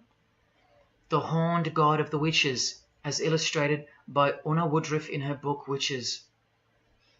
And here, with a member of the Agora sect of Hinduism partaking in a ritual of the oldest religion of the world. She's drinking blood here from what? A human skull. Sound familiar? That's right. That's what all the high-level Freemasons do, except they use wine, until they themselves are invited into the secret religion. It's ritualistically done to gain magical abilities, not a myth. And look at her hand sign. It's also known as the El Diablo. Do you still think this hand sign is a joke, or it's misunderstood or misrepresented by people like me? Look at the cover of Anton's other book called Satan Speaks. Look at the eye. He has one eye emphasized. Can you see? What about the image of Lucifer in the Satanic Temple? Look at the right eye. It's darkened. You ready for this? From the Bible. And this passage is thousands of years old. Woe to the worthless shepherd. His right arm shall be completely withered, and his right eye shall be utterly darkened. Where do you think this hatred for Jesus comes from? Do you think it's because we've outgrown it? Or because it speaks the truth? Who do you think this worthless shepherd with one eye darkened is? And who said, I am the good shepherd? Who said that? Jesus Christ is the good shepherd, not the worthless shepherd with one eye. You think this is all just a coincidence? Just hang tight a little longer and you will see some wonder. Here's Anton LaVey with Freemason Marilyn Manson, and here's Marilyn covering his eye. In case you forgot that this is the eye of Freemasonry, the international religion they all belong to. Here he is giving the sign of the master of the second veil, the hidden hand of Freemasonry, along with his Masonic ring. You know how many presidents and journalists and common men have tried to expose Freemasonry or get it shut down, get it banned? Well, those days are long gone. Marilyn Manson, the Freemason who tears the Bible into pieces on stage during his performances, he captured the fundamental purpose of Freemasonry's existence very well when he said in an interview with Spin magazine in 1996, "Hopefully I'll be remembered as the person who brought an end to Christianity," echoing the dreams of grandeur, just like his spiritual father. Now Kesha, one-eye symbolism of Freemasonry, the eye in the triangle, and the sign of silence. So she's a member. And behold, an inverted cross in her music video, inverted cross on her outfit, and a satanic pentagram on this outfit, just like the symbol of female Freemasonry.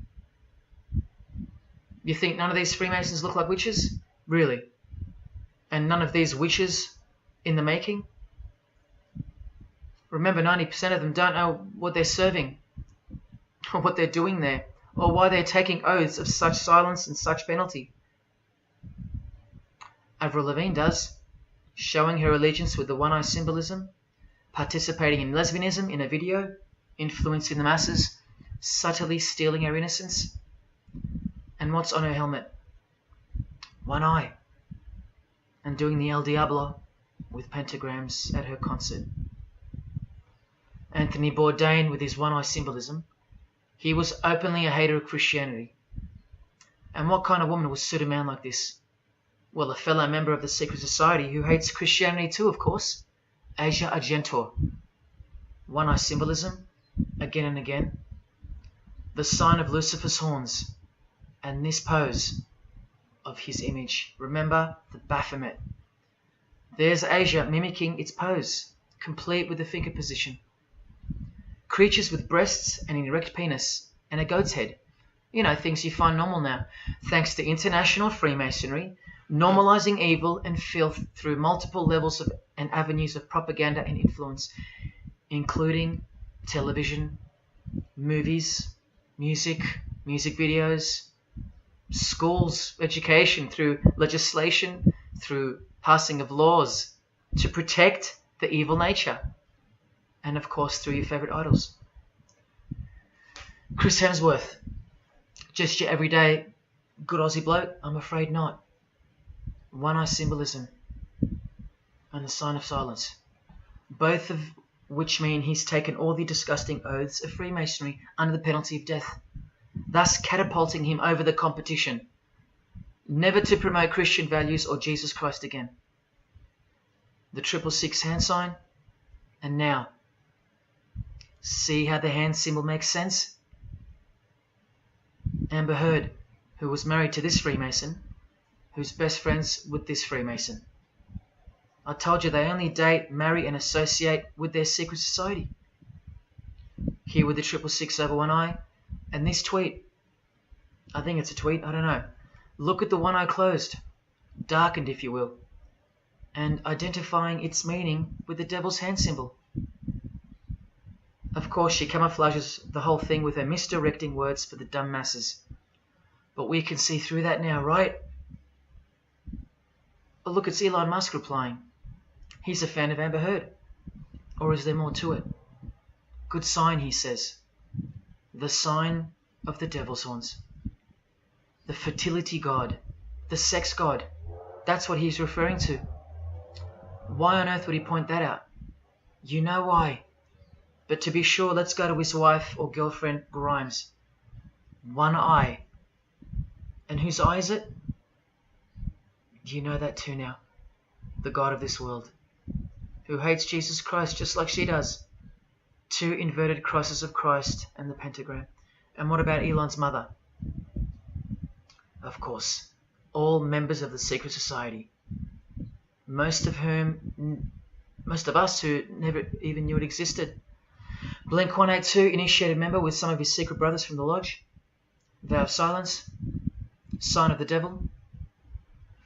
Cyndi Lauper, all-seeing eye. Vow of silence. the sign of the god of this world. Christian Bale, who thanked Satan at an award show, doing the sign of the master of the second veil, the hidden hand of Freemasonry.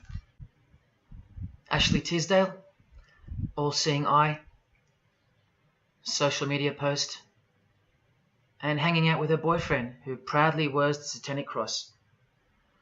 You think they belong to the same religion? Of course they do. Bonnie Wright, one eye and the satanic horns. John Cleese, I include him here because he's a well-known hater and mocker of Jesus Christ and Christianity. He got rich off it, and he's a proud Freemason, showing his allegiance. Motley Crue, Nikki Sixx, Tommy Lee, Vince Neil holding a cross upside down, and their album cover. Secretly Freemasons under oath while promoting Satanism in the open, doing their job and influencing the masses to hate Jesus and Christianity and to live a life of sin through seduction of their music. Secret Society member Jimi Hendrix hiding one eye and telling you about the secret powers of music. Nirvana, Kurt, bass player Chris, Dave Grohl, Dave and Jack Black making the sign of the pentagram, a geometric tool used in the magical curriculum, and Dave wearing his upside down cross. Hard to listen to all those beautiful songs he's written now. Courtney Love and her daughter glorifying the symbol of Satan, and Nirvana discovering something on a road trip while covering some numbers up. Proud Satanists, all secret Freemasons. Here's Quentin Tarantino. Now that we know what we know, can you see through this picture to reach its true meaning?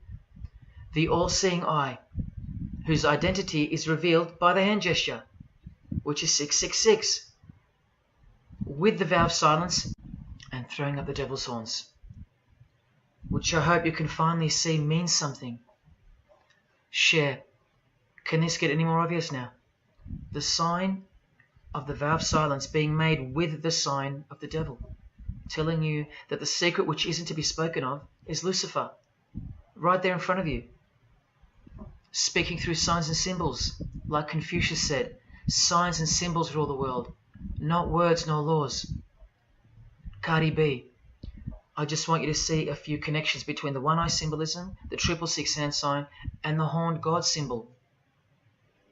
Eddie Izzard, all-seeing eye, hidden hand, and mimicking the horns of the Masonic God. Oh, but men love the darkness rather than light, as the scriptures put it so solemnly. Look at how precise that statement is. With high-ranking Freemasons loving the darkness so much that they define the darkness itself as light. Watch. In MasonicWorld.com, an article by Worshipful Master John Alexander, who has journeyed from the lower degrees to the high and sublime degrees. This is the religion of our leaders and celebrities, so listen. He writes, every ritual from the high and sublime degrees that I've ever read contains the statement, I beg you to observe that the light of a Master Mason is darkness visible. I put it to you, brethren, that this is the most accurate description of Masonic light that you will ever find. Think about what you just heard, because this is what they learn. Masonic light is darkness. And this is before they enter the real religion of Freemasonry, Satanism. That's why in the high degrees the ritual states to the candidate, I beg of you to observe, meaning to ponder, to contemplate what they mean by the statement. My 32nd degree Grand Master, he never understood. And they don't push you, remember? It's all a screening process to weed out the weaklings who can't handle the truth. The truth that this is how the all-seeing eye sees things. Evil is good and good is evil. Look at what he says immediately afterwards. In keeping with our normal Masonic practice of burying our important truths deeply, the ritual sets out to immediately disguise this truth. Usually people bury their lies, but Masons bury their truths. Because their truth is that God is the devil and that we are in hell. So everything has to be flipped on its head in order for things to make sense in this place where lust creates life, where might is right, where compassion is weakness, and of course, in order to succeed.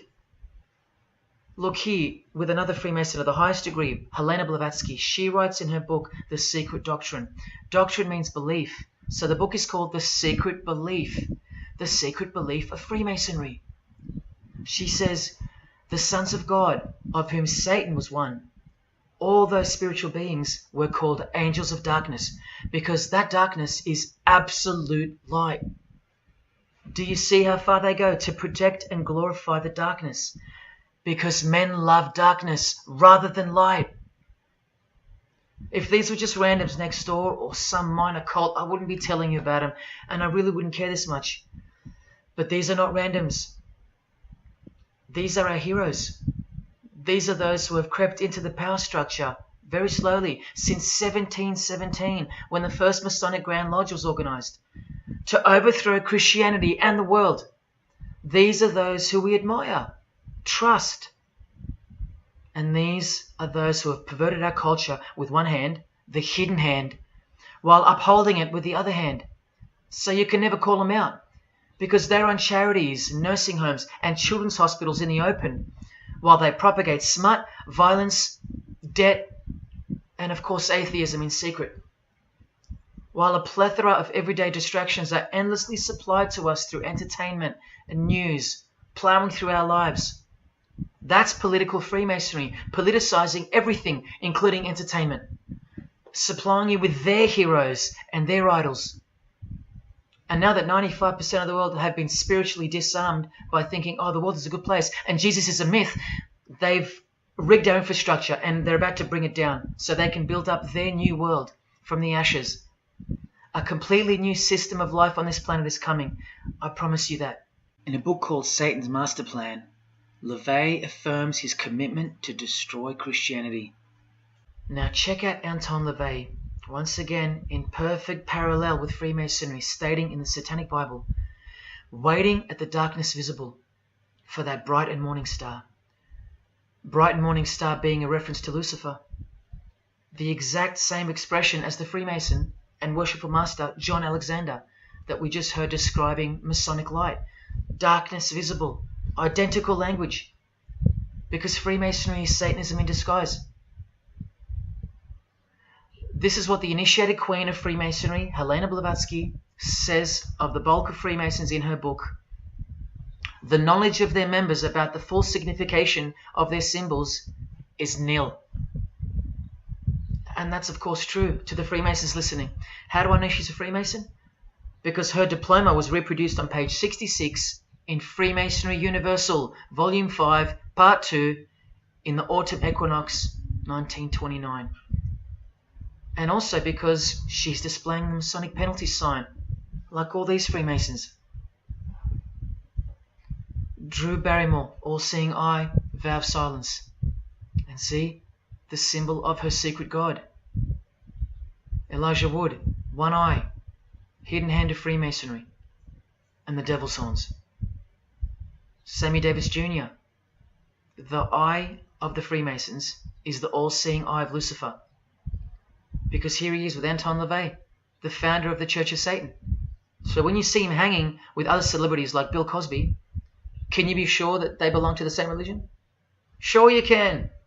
I told you they don't hang out with the uninitiated. You think the Rat Pack weren't Freemasons? Well, here's their leader, Frank Sinatra, doing the hidden hand.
got introduced to the music industry. I swear I wanted to be like the Amy Grant of music. Yeah. But it did not work out, and so I sold my soul to the devil.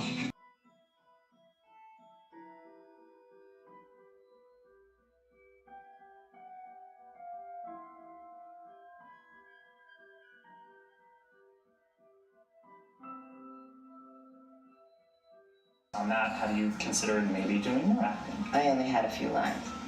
It was fantastic, but I can't really tell you anything else. But it was. Sure you can. I know, I can't. It's very secretive. It's a very secret society.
And I'm like, if you don't get this right now, I swear to Lucifer, I'm gonna.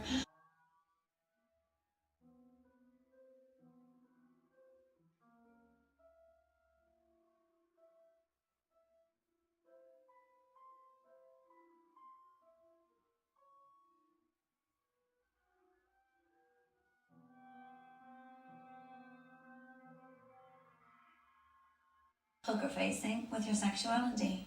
When I was making love to my old boyfriend, I used to think about women sometimes. Oh, good Lord. I'm sure he was delighted when you told him. Oh, good Lord. I'm sure he was delighted.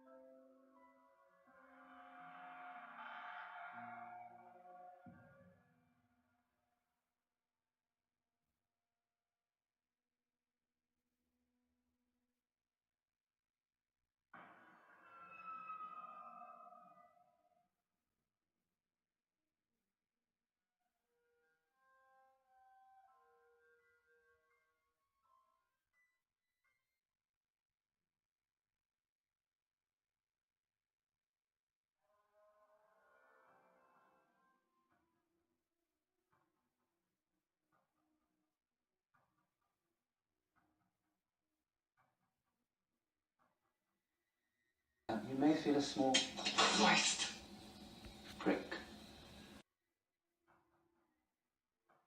Christ prick.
It's just, I'd like to, first of all, I'd like to thank Satan. I'd like to thank Louis Armstrong. I'd like to thank Neil Young. I'd like to thank the Rollins Band. I'd like to thank Bob Marley. I'd like to thank the Marx Brothers. I'd like to thank Salvador Dali. I'd like to thank Louis Bruel. I'd like to thank Miles Davis. I'd like to thank the Parliament Funkadelic.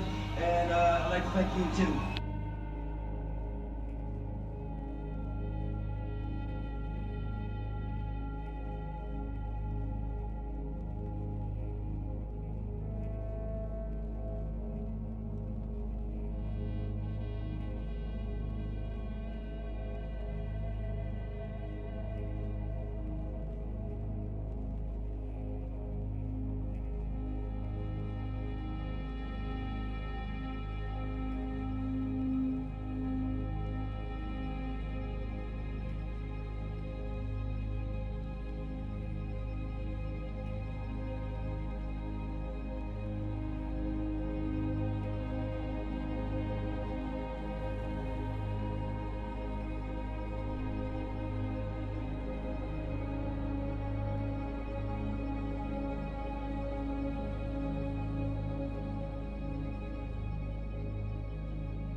there is a fork in the road that's approaching you.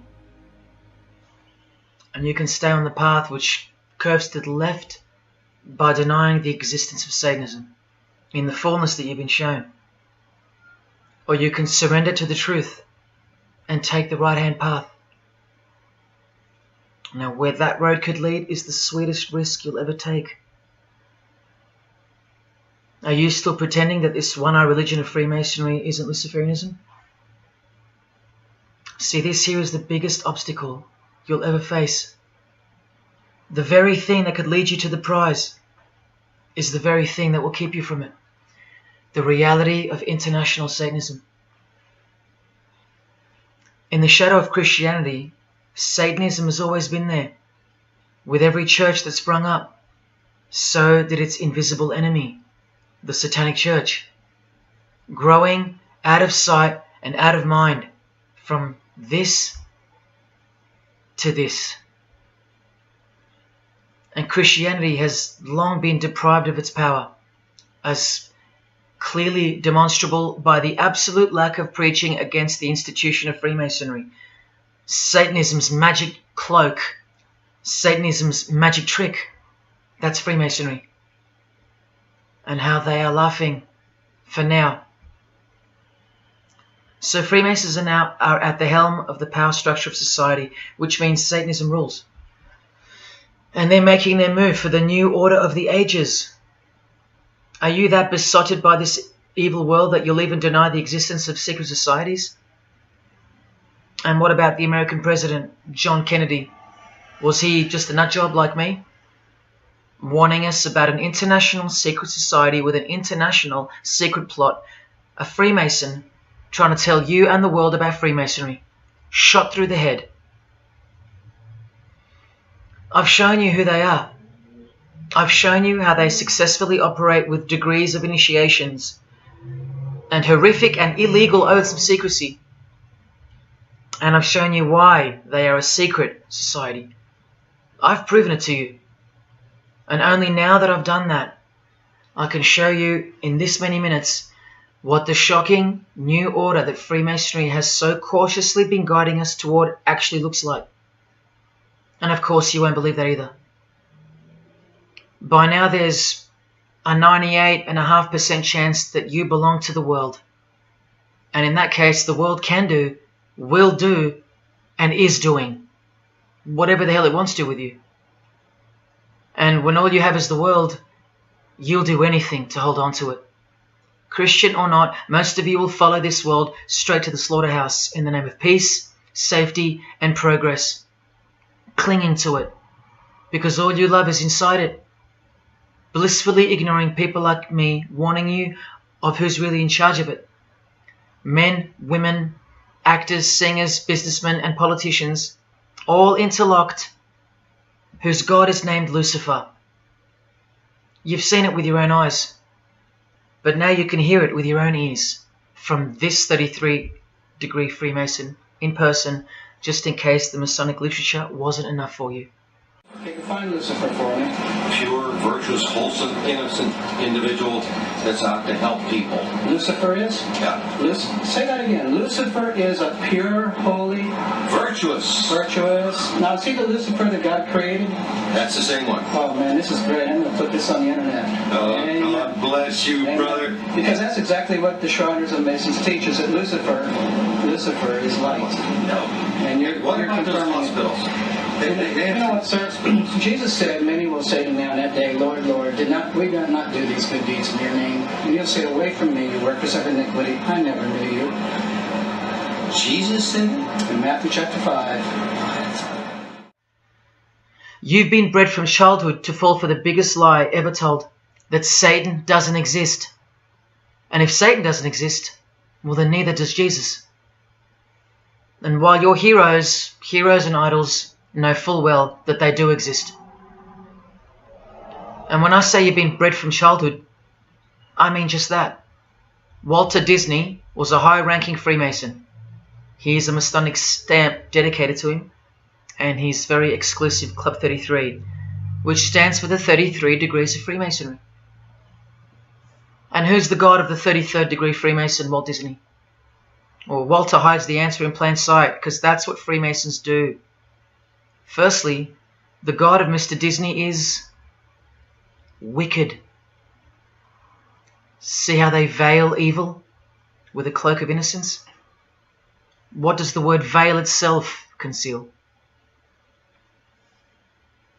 Secondly, Walter's God is horny, symbolized by the horned god of the witches.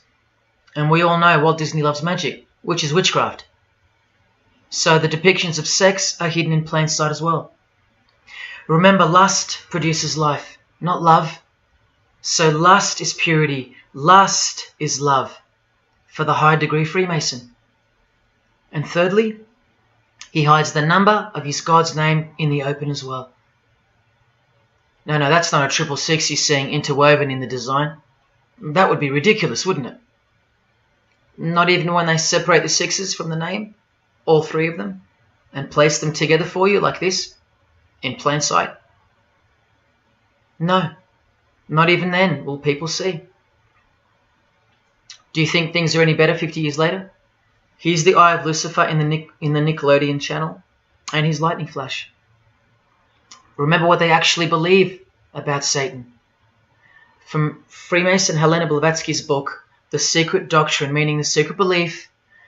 Who is Satan? He is the angel who was proud enough to believe himself God, brave enough to buy his independence at the price of eternal suffering and torture, beautiful enough to have adored himself in full divine light, strong enough to still reign in darkness amidst agony. Helena Blavatsky is suggested as recommended reading by the Encyclopedia of Freemasonry right here. And the Grand Pontiff of Universal Freemasonry, speaking of Lucifer, Satan and the Devil on page 407, writes that to the initiate, the devil is the instrument of liberty or free will. That's who Lucifer is to them, okay? To show you how little you know of who you're dealing with and the extent of this religion's influence and power, not to mention their plans, let me jump ahead for a minute. Watch this. This is Lucius Trust. The Lucius Trust is a non-for-profit service organization incorporated in the United States in 1922, and their objective from Lucius Trust website, dedicated to the establishment of a new and better way of life for everyone in the world based on the fulfillment of the divine plan for humanity. The divine plan. A new way of life, like a new world system, like a new order. Now you want to see who they work for? The Lucius Trust has consultative status with the Economic and Social Council of the United Nations. The United Nations, the UN. They consult the United Nations of the world. They advise the United Nations of the world. Now look at this. The Lucius Trust's publishing company was founded in the early 1920s as Lucifer Publishing Company. The Lucius Trust says that the name was probably chosen to honor Lucifer. What on earth does a modern-day consultant to the most powerful and progressive force engaged in uniting all nations under one banner, the UN, have to do with the fallen angel of the Holy Bible? The one that Jesus Christ told us would manifest on earth as a world ruler, to deceive the whole world into a new world system. Yes, that angel. Why on earth would they honor that angel? Well, that's easy. They were founded by Freemasons. Incorporated into the United States by Alice Bailey and her husband Foster. Well, here's a book written by Foster the Freemason, The Spirit of Freemasonry, published by Lucius Press, also known as Lucifer Publishing. And one last thing, if you dig a little, you'll find an article on their website, The Esoteric Meaning of Lucifer, on a modern company website with consultative powers to the United Nations of all things. Wow, I really hope you're seeing this. In the article it states that the Baileys had enormous respect for H.P. Blavatsky, who stated in her renowned occult book, The Secret Doctrine, on page 245 in the chapter called Holy Satan. It is Satan who is the God of our planet and the only God. Then the article goes on to say that the Baileys sought to elicit a deeper understanding of the sacrifice made by Lucifer. Everything has been reversed. Evil is good, Jesus is the enemy, and Lucifer sacrificed himself for you, not Jesus Christ, the one who washed the feet of his disciples and the only one they fear. Modern progressive atheists do not influence world events, people. Satanists do. Remember the goal of the Lucis Trust? The fulfillment of the divine plan for humanity. Yeah, the divine plan exposed by Jesus Christ in the Gospels. Hence their war on the Bible and the abolition of it from the school system and even from modern Christian churches who dare not preach from the book of Revelation. Your most highly evolved and contemporary leaders of society secretly believe that in the theosophical perspective, the descent of these solar angels was not a fall into sin or disgrace, but rather an act of great sacrifice. They believe in the fallen angels and their revolt against God as revealed in the Bible, led by the devil, the chief commander of Freemason Bob Dylan, remember? These people make contact with these fallen angels, with the royal art of Freemasonry called witchcraft. Please stick around, let me show you that. How many solar angels does the Bible say followed Lucifer out of this heavenly realm?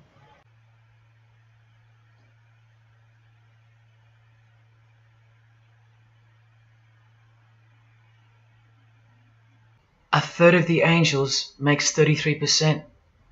Does that number sound familiar yet? 33 degrees of Freemasonry. Just a coincidence? From the Gospels again, which expose these people every time.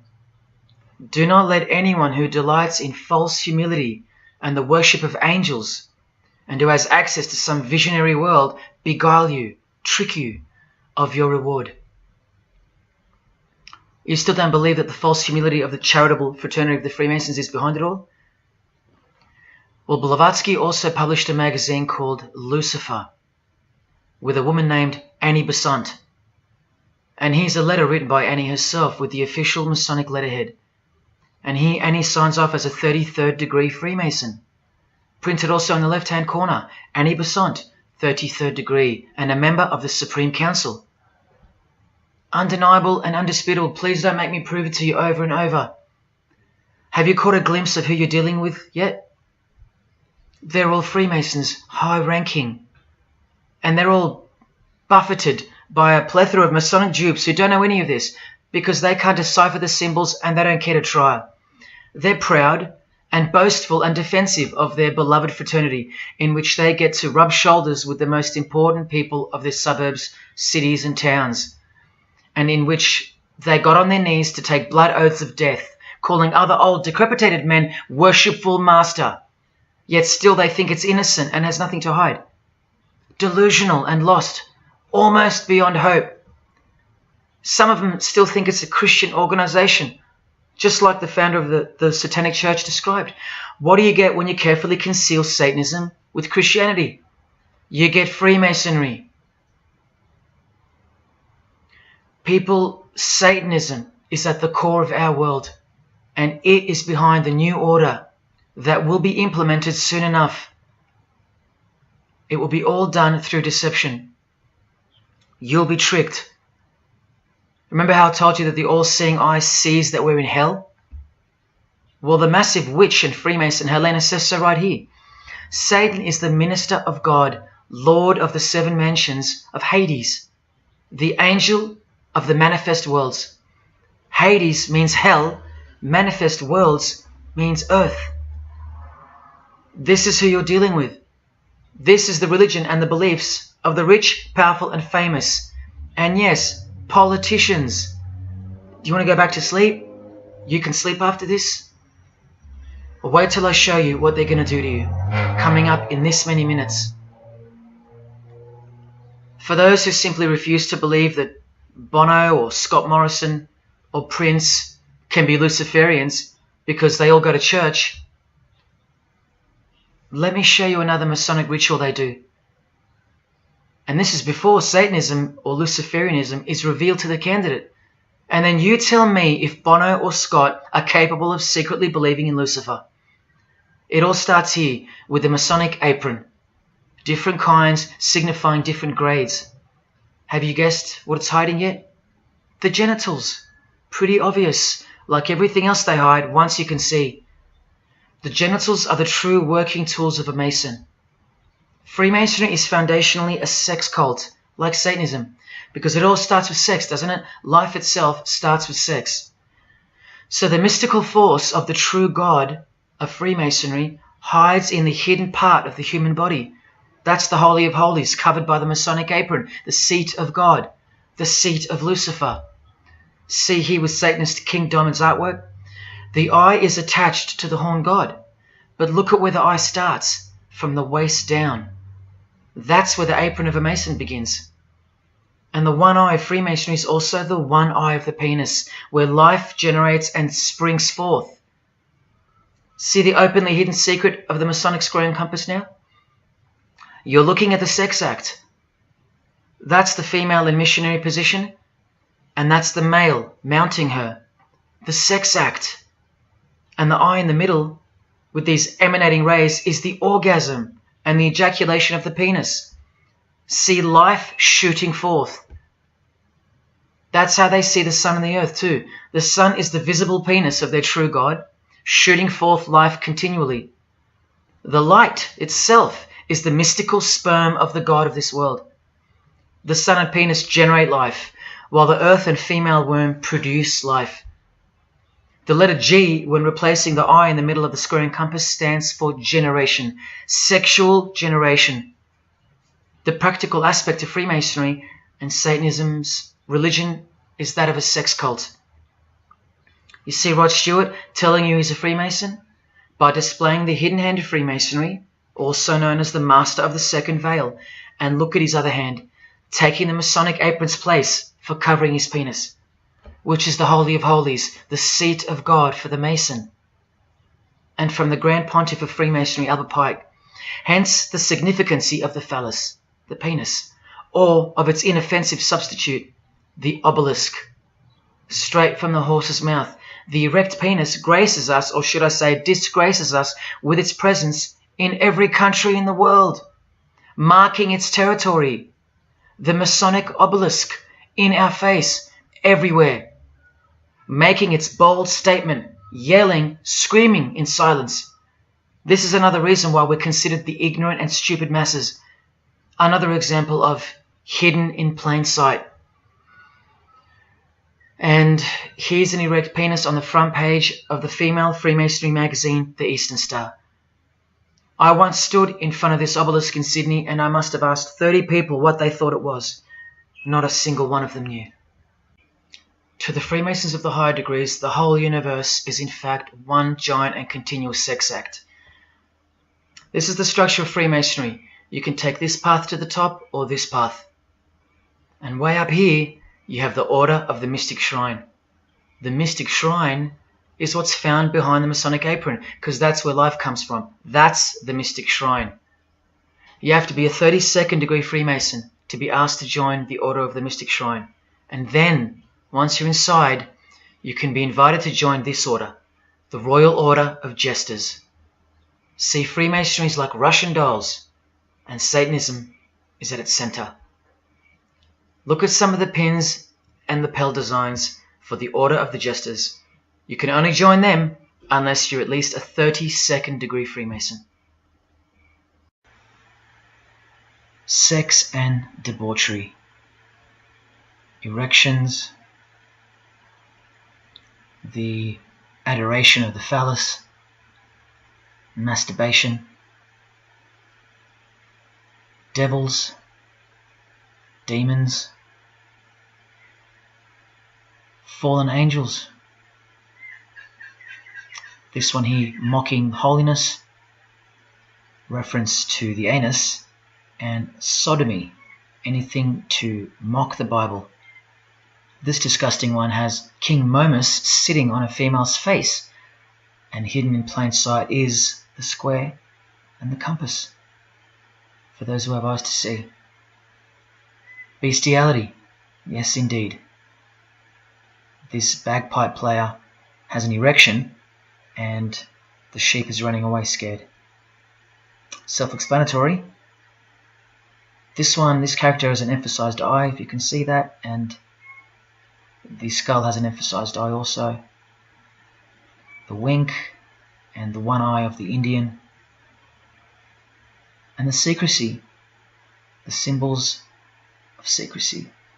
On the far right here, the monkey covers his groin area, symbolizing the Masonic apron, and the black and white dogs, well, they symbolize the checkered floorboard of the Masonic Lodge, which is sexualized male and female principles, the horned god, where evil and good don't exist. And in the first degree, Masons are given a Bible stamped with a square and compass, oblivious to the inherent mockery and the foundation of the whole fraternity, as alluded to here with a genuine Royal Order of Jesters private lapel.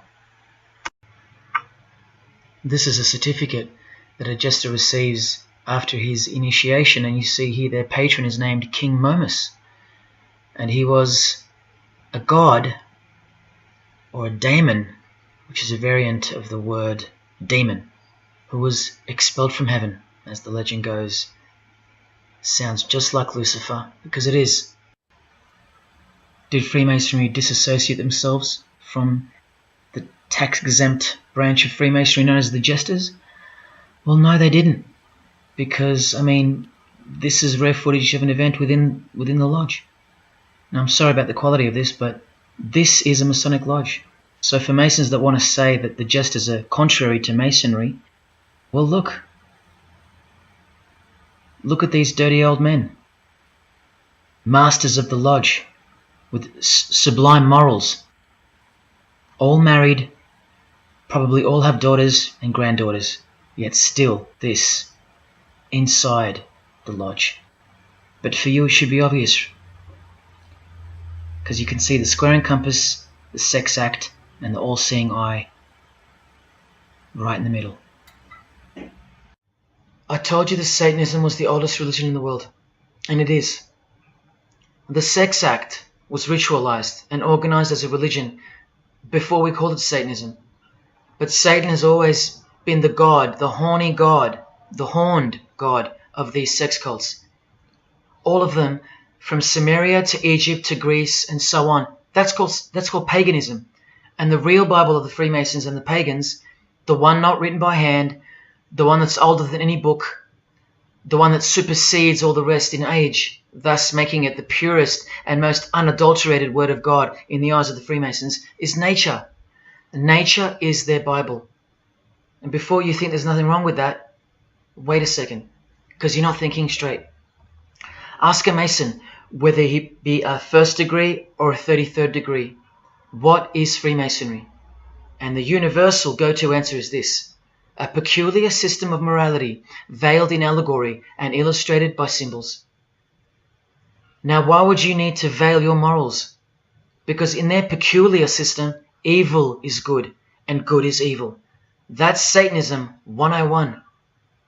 A peculiar system of morals. That should tell you something. That should tell you everything. Why would your morals need to be a secret? Because their deeds are in fact evil. Glorifying the laws of nature, where cruelty and self-obsession are virtuous characteristics. That's nature. Nature is as cruel as she is kind. The checkered floorboard, where everything is legal. It's Christianity that lives in reverse. The first shall be last. Love your enemies. The meek shall inherit the earth. These are unholy and unnatural concepts in the eyes of visible nature, the nature of Freemasonry, which is Satanism. What the Freemasons really mean by this morality veiled in allegory is that they're allowed to steal because nature allows it. They're allowed to kill because nature allows it. They're allowed to commit adultery because nature isn't monogamous. They're allowed to lie, indulge in all their God-given senses, especially sexual, because nature encourages it, as long as no one finds out, under oath. Jesus said, narrow is the road that leads to life, and broad is the road that leads to destruction. The Freemason of the century says, no true Mason can be narrow, for his lodge is the divine expression of all broadness. Because broad are the divine laws of nature. While they glorify those laws, Christianity breaks those laws. It becomes supernatural, because only then can you love your enemy. And so it goes that Christianity is despised by Freemasonry, the real Freemasons, because their Bible is nature, and by nature they know the personality traits of their god Satan, because he's the god of this world, just as the Freemasons, the enemies of mankind, say that he is, and just like Jesus said he was too. So they believe that Jesus is evil because he denies human nature and burdens us with the knowledge of sin. Observable nature, that's what guides the Masons' ethics and the Masons' morals. That's why they're called Freemasons. Believe you me, because they're free from moral obligations, free from sin, from guilt. They're free from Jesus Christ. These people are introducing this new system of the world, this new age. You're going to miss Christianity when it's gone. Mark my words. Because you have no rights in the eyes of nature, which is the Bible of Freemasonry and Satanism.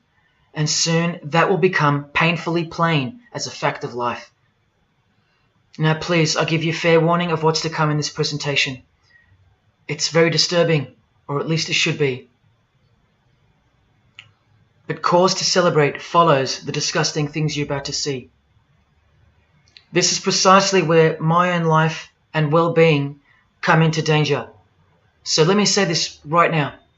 If you hear of my sudden death, or of my possession of 0.5 kilogram of cocaine or child porn, or my overdose or my suicide, remember this video.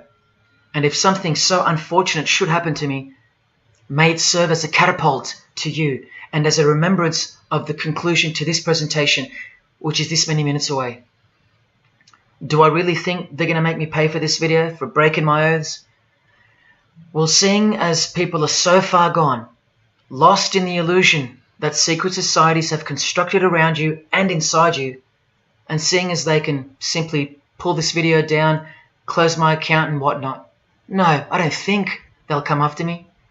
But if they do, let me say this to the Grand Lodge that orders my demise right now. Jesus wins.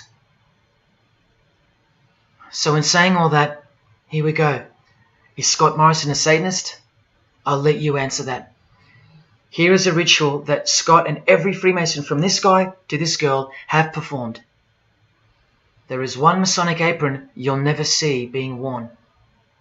This one. And when I bumped into it, I thought it was a fake. Until I found this in Richardson's Monitor of Freemasonry, official Masonic literature, written for Masons only. On this page, what is that head doing there? You'll find out in a sec. Let's read the description of the apron worn in this degree.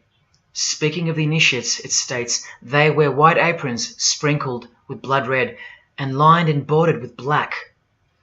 On the flap of the apron, a bloody arm holding a dagger, and on the apron, a bloody arm holding a bloody head by the hair. Now this is why there's an illustration of a decapitated head. And this is going to become to a bone-chilling conclusion. So during this ritual, the candidate removes the blindfold and discovers a basin of water with a tumbler beside it. He is also astonished to find a human head lying on the floor. The Master of Ceremonies returns and directs the candidate to take up the knife in his right hand and the head in his left.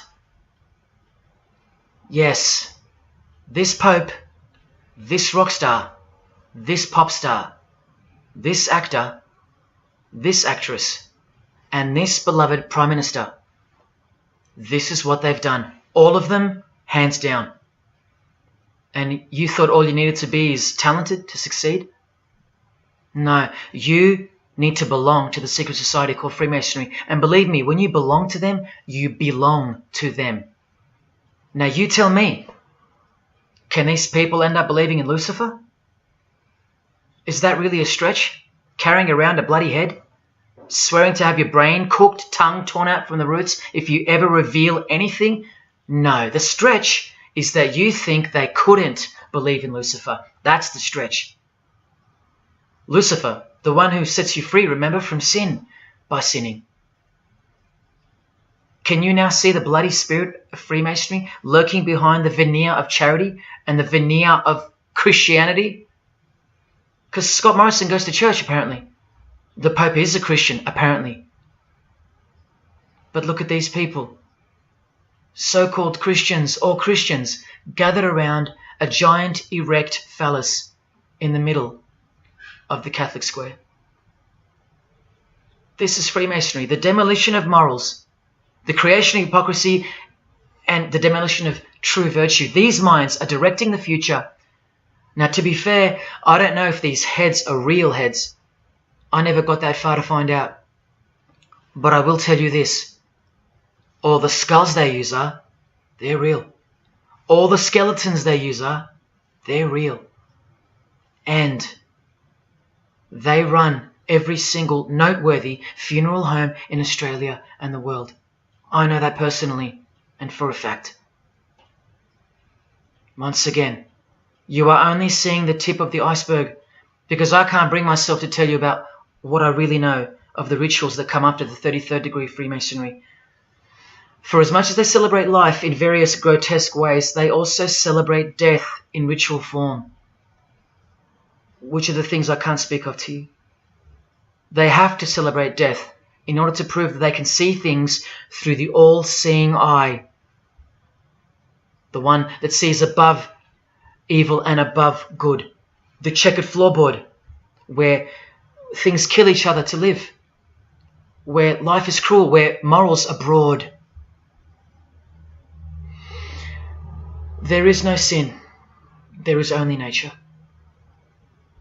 See, these Masonic rituals are designed to desensitize the candidate further and further in preparation for the raw truth of Satanism, the truth which is plainly stated by the Grand Pontiff of Universal Freemasonry.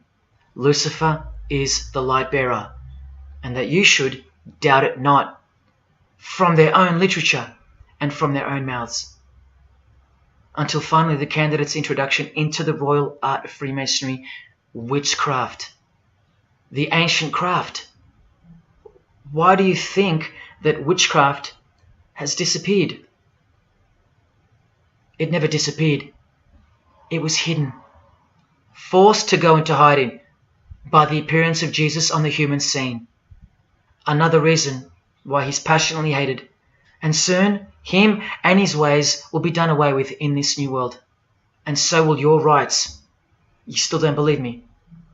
You're still doubting all the evidence, like the Freemasons are counting on you to doubt. Well, remember from the Encyclopedia of American Religions, the continuing impact of speculative modern Freemasonry provided fertile soil in which new magical orders could grow. Watch this 2-minute clip. I can vouch for every single thing you hear come from the former Masons' mouths. In the initiation in Freemasonry, we had to be recommended by another Mason. Well, in order to join witchcraft, you have to be first screened. You have to be recommended by somebody currently in witchcraft. Well, when I was initiated, I was blindfolded and bound by a rope, and on your bare chest was thrust the point of a spear. In witchcraft, we were initiated through a very involved ritual, initiation ceremony, wherein the candidate was led blindfolded, bound by a rope to the edge of the magic circle. And the rope is around your neck and you're led forward. And up front, at the eastern end of the building, is a person who's a worshipful master. And you kneel down before him as if he were a god. You were met by the high priest or high priestess at that time, usually with a sword to your chest. When I went to enter the lodge, a sharp object was put to my left breast. And I was warned that should I reveal any of the secrets of Freemasonry, to know what to expect. When you're presented before the high priest, a sword is held against your chest, and you actually take a blood oath, promising to remain faithful to the secrets of witchcraft. Well, when you are in the room, this blindfold is taken away from you, and this is a time when they say that you're coming from darkness into light. During the initiation ceremony, the initiate is led by the lieutenant of the high priest and is challenged at the edge of the circle by someone saying, "Who goes there?" And the answer is, "One from the world of darkness." In Masonry, the prayers are ended with "So mote it be." Oh, and one of the other aspects of, or distinctives of the craft was that we would always end any spell or ritual where we released the power, this is where the power was released, with the word "So mote it be." By now this should sound like a stupid question, but why do you think that the initiation ceremonies into witchcraft are almost identical to that of Freemasonry? I'm not even going to answer that. Come on, people, wake up with me. Here's Kylie Minogue, a Freemason, okay? Hidden hand of Freemasonry and the one-eye symbolism of the god of her religion. Now here she is giving the vow of silence, but what the masses fail to see is what's written on the book she's holding. Witchcraft, the royal art of Freemasonry. This is what her vow of silence is referring to in the picture. Yes, Kylie Minogue is a witch. And if you're still that deluded by the magic wand that is television, entertainment, movies, media and whatnot, then you'll no doubt fail to use the incredible eyes that God gave you, from which to see the real world with, the evil world, where Satanists are at the helm. The ban on witchcraft was only officially lifted in England in the 50s, after more than 1500 years. So that tells you who's in control now. And when I give you a glimpse into witchcraft in a minute, you'll see why it's evil. And why it should be anything but legal, even when using it for so-called good, because the well they draw from is poisoned. But thanks to propaganda, the craft of the witch has been absorbed into the realm of fantasy. Justin Timberlake here is also referring to magic in this cover art, with the all-seeing eye looking through the number of their god. Magic. Magic is a much smoother and more acceptable word than witchcraft, that other word. That word still retains its ferociousness, its true character. But that word has been sterilized. That word isn't real to you anymore. You can't feel it for what it really is. Or if you do, your mind has isolated it, confined it to some small groups of unimportance scattered here and there over this diverse world. And so it's nothing to be feared or concerned about. But that's the furthest thing from the truth. Now, some witches want to say that witchcraft isn't Satanism. That's either more delusion or misdirection, as confirmed here by Anton LaVey in the Companion to the Satanic Bible, when speaking of the followers of the Witchcraft Not Satanism school. He writes very accurately that they cannot afford to admit to an affinity with anything that bears the name Satan. He knows where the power of witchcraft comes from. Now, does that mean that Justin Timberlake is a Satanist because of his symbolism and the use of his word alluding to witchcraft in his artwork? Well, yes, actually, that's correct. He is. Here's a quote from one of his songs. You want to see who else is in good company with these famous idols? Suzanne Atkins. Same sign, same religion, Satanism. Do they all have to admit it in the English language for you to believe me? Or can the symbols they use finally be enough for you? Look at what another legendary Freemason, Arthur E. Waite, states. Out of evil comes good. And the confusion of tongues gave rise to the ancient practice of Masons conversing without the use of speech. Out of evil comes good, so it's good to do evil. That's what he's saying. See, I'm trying to include you into the conversation that the Freemasons are having with each other in public via symbolism, unbeknownst to you. Listen to what famous US footballer Tom Brady said regarding his wife. So, man, I listened to her. And right after the game, she said, "See, I did a lot of work. You do your work, I do mine." She said, "You're lucky you married a witch. I'm just a good witch." Well, this is Tom Brady. And this is his wife. Both initiated into the secret society. Of course they are. Wait, she's not displaying the one-eye symbol of the Freemasons, is she? That's just art, isn't it? Well, no, it's not. She's a witch, and her husband just told you she was. Here's Steve Miller's front cover to the famous song Abracadabra, and he covers his eye because he's a member of the one-eyed religion, and abracadabra is a legitimate word used in witchcraft. Here it is in the 100-year-old Encyclopedia of Freemasonry. Why would the word abracadabra be in the Encyclopedia of Freemasonry, the fraternity that runs charities, hospitals, nursing homes, and that secretly supply us with popes, presidents, prime ministers, kings and queens, and the bulk of our entertainers? Why?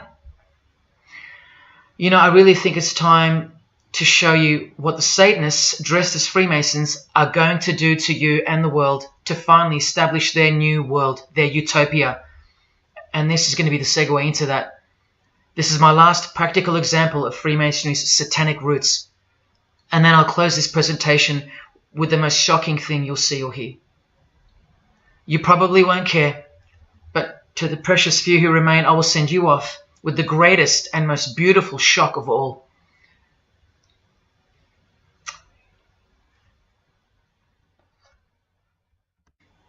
This is Jay-Z inside his Masonic Lodge. You could see the Masons in aprons in front of him. This is where Jay-Z takes his sick oaths of silence, kneels down in front of other men, and calls them Most Worshipful Master, an appalling title to give to a man on this planet. Jay-Z the Freemason writes songs like this. This one's called Lucifer. And in Empire State of Mind he writes, Jesus can't save you. Life starts when the church ends. Oh, but he can save you, Jay-Z. He can even wake you up just before you collide into a concrete wall doing 120 kilometers an hour. I should know. This is fellow member of the craft Alicia Keys, who sings on the track. Here she is, showing her allegiance and wearing the broken and bloody cross of Jesus Christ, the occult peace sign, pure hatred for Jesus. There is peace when your conscience has been killed, seared to sin, and you can indulge to anything, a false and temporary kind of peace, no doubt. Here's a shot of Jay-Z's clothing line, purely Masonic, The Craft. Well, this is the craft he's referring to. This is him with well-known witch Marina Abramovich, also showing her sign of allegiance to Freemasonry. Now here we go. Here's Jay-Z wearing a most revealing top and the dead giveaway that you need to see behind the curtain of Freemasonry. Do what thou wilt. Do whatever you want. That's the adopted motto of the most notorious Satanist of the 20th century, 33rd degree Freemason, Aleister Crowley. Here is his certificate of appointment, known as the 33rd degree inscription and the double-headed eagle of Freemasonry. And here, next to his name on the certificate, including the symbol for a Grand Commander of Freemasonry, as shown in their encyclopedia. But to really confirm that he's a Freemason, here he is doing the Masonic sign of the Master of the Second Veil. Now here's a legitimate letter from Aleister. Again, the addition of his inscription of the 33rd degree, and he signs off with a symbol of the past Commander of Freemasonry. What does he write beside it? Baphomet. This Baphomet. Now listen to this man to get a clearer picture of the truth behind the secret religion of the stars and the leaders of the world. Aleister is the founder of a Luciferian church called the Ordo Templi Orientis, and he named himself the Beast 666, straight from the Bible, depicting the number of wickedness in human form. In his what's called Liber's writings, he says, "With my hawk's head, I peck at the eyes of Jesus as he hangs upon the cross." Do you see the hatred? You think they don't hate you too? Keep watching. And from the equinox, with the all-seeing eye of Freemasonry, this illustration. What does it mean? The writer himself explains. The picture is symbolic of the new eon, the new age. From the blasted stump of dogma hangs the hag with dyed and bloody hair, Christianity. There's a massive glimpse into the New World Order that's coming. Keep watching. And down here, do what thou wilt is the true nature. The true nature, remember? The broad morals. There is no such thing as evil. So do what you want.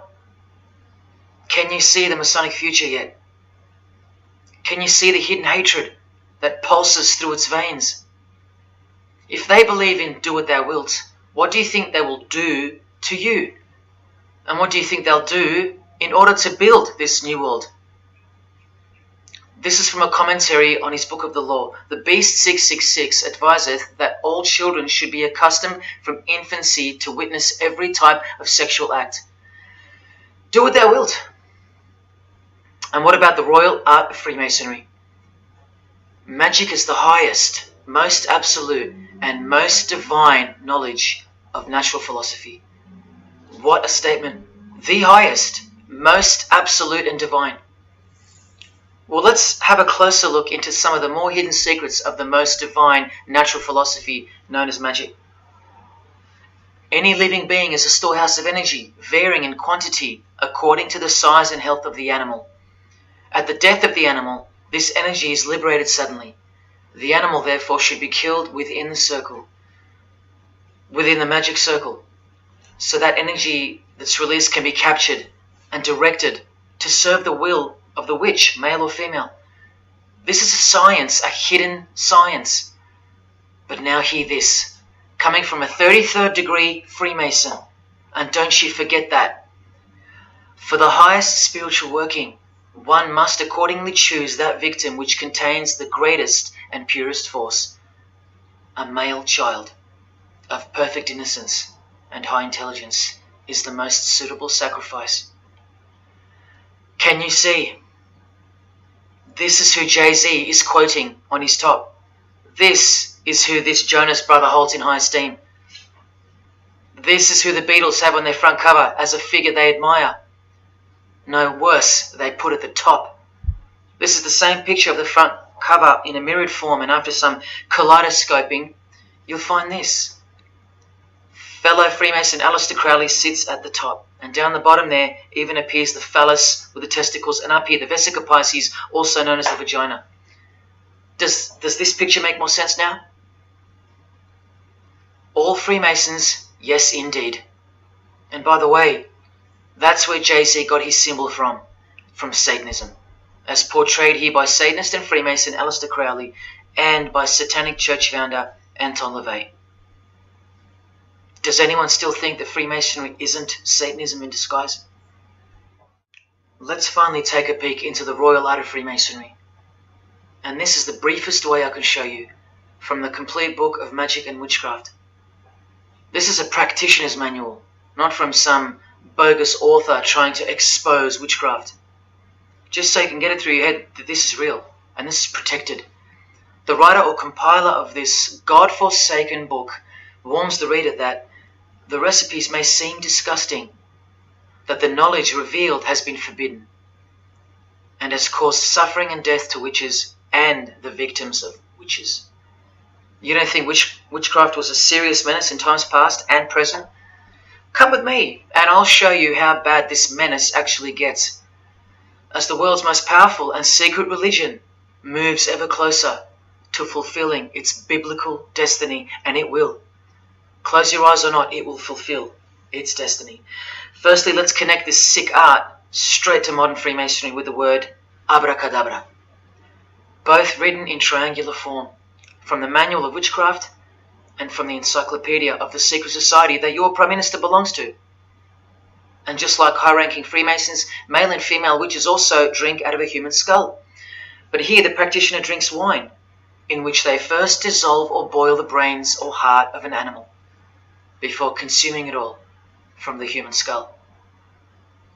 In this ritual, the initiate is instructed to drink in the night at spring water, out of a skull of one that hath been slain. That's right, out of the skull of a human who's been murdered or sacrificed. Otherwise, eat a pig with a knife that slew a man. Please don't turn away. Look straight ahead and open your eyes to the planet you are on, because the real monster under your bed doesn't actually go away when you close your eyes. In other rituals of the craft, you burn a rooster while he's alive. With the use of a poisonous plant used in ointments and potions of witches, you can assure death and destruction on a victim. You want to make a female enemy sterile? Or a male enemy impotent for the rest of his life? Otherwise you can just kill them. The hand of glory is the severed hand that is dried and preserved to be used in black magic. Yes, a dead human hand. A black circle is most effective for operations of evil. The use of blood and sex in ritual was considered helpful for obtaining the necessary energy to successfully work magic or achieve mystical insight. But here's where the darkness thickens even further. Animals such as black cats or children may be sacrificed, and participants may drink the blood of the sacrifice. And just so you know that Stanley Kubrick wasn't joking, an orgy of participants sometimes follows the mass. No remorse, just science, the science of witchcraft, the royal art. And here, what's necessary for the working is the fat of young children, dead children. How many children do you think go missing in Australia every year? That's how many. And what about the world? Is it 1 million? Well, according to the International Centre for Missing and Exploited Children, it's 8 million children per year. Do you think that the highest, most absolute, and most divine knowledge of natural philosophy has anything to do with that? Any chance of an international secret system that is bolstered by initiations and degrees, and bound under the most brutal penalties that the human mind can ever devise? Do you think that has any involvement? Any chance of that? Am I saying that this Freemason has sacrificed children? No, I never said that. But did he ever even remotely mention the secret societies? Did he ever try to warn you? Educate you? No, he was under oath. Am I saying that these Freemasons have sacrificed children? No, I never said that either. But have they ever warned you about the secret society that believes that Lucifer is the savior? The society functioning right under your nose, that secret society? No, not a chance. Julia Gillard admitted she belonged to one, but that's about it because they're all under oath. So where does this ancient craft originate from? It originates from the spirit realm, from spirit beings. That's who taught mankind the royal art before civilization began. In this chapter, The Rites of Satanism and Witchcraft, the manual explains that a typical satanic Sabbath was, number one, a homage to the devil, usually performed as the osculum infami, also known as the kiss of shame, which is so shameful that we'll just put it this way.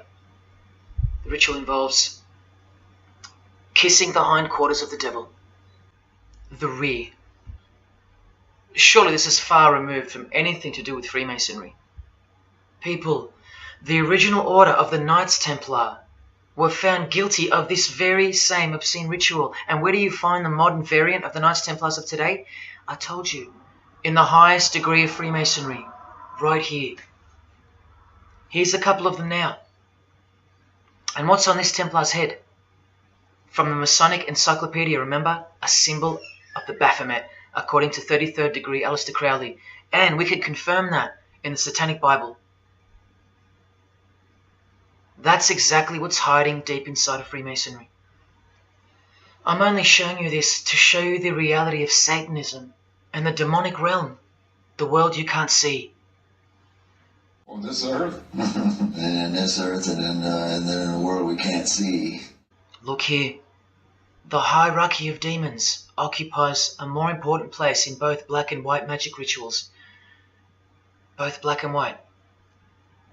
This is where the power of witchcraft comes from. And this is the reason these bizarre rituals actually function and actually work. Because after the ritual is performed on earth, its effects are carried out to their conclusion in the spirit realm by spiritual beings or demons, actual demons. The reality that is hidden from you. Because if you found out that Satan was real, then that would have to make Jesus Christ real too. And he is the one they hate. And if Jesus Christ is real, that changes everything. And this is how much they hate him. The prayer that Jesus taught his disciples is performed backwards. The high priest is sometimes naked. A prostitute assists him, and a naked virgin, who may later be deflowered, is the altar. Everything that is sacred is defiled, and everything that is filthy is honored as pure. Because of their burning hatred of Jesus Christ, just as he's hated by the fallen angels that they worship. It gets worse when you hear what they use as a substitute for the bread that Jesus broke and told his disciples to eat in remembrance of him. A wafer which initiates me with this, this, and this. Or the name of Satan may be written upon it. And this isn't even witchcraft. This is just a ceremony announcing who they love and who they hate. So is Satan real? It continues to state in the hierarchy of demons at the very top, Satanakia, whose title is the Commander-in-Chief. What did Bob Dylan, the Freemason, call the one he made a bargain with? Should I ask who you made the bargain with? with the chief commander. Same title, Commander-in-Chief, Chief Commander. Are you following? But watch this. In case the darkness is getting a little too thick and encompassing for you, let's shine a little light. The true light that only the Gospels can supply. Speaking to us humans and revealing something about Satan, the Gospels state, you follow the spirit of the age in this world system as dominated by the commander of the spiritual powers of the air. Satan, the god of this world, the commander. You still think the Gospels are wrong or fake? See, Satanists know that the spirits also live in the air, just as the Gospels reveal.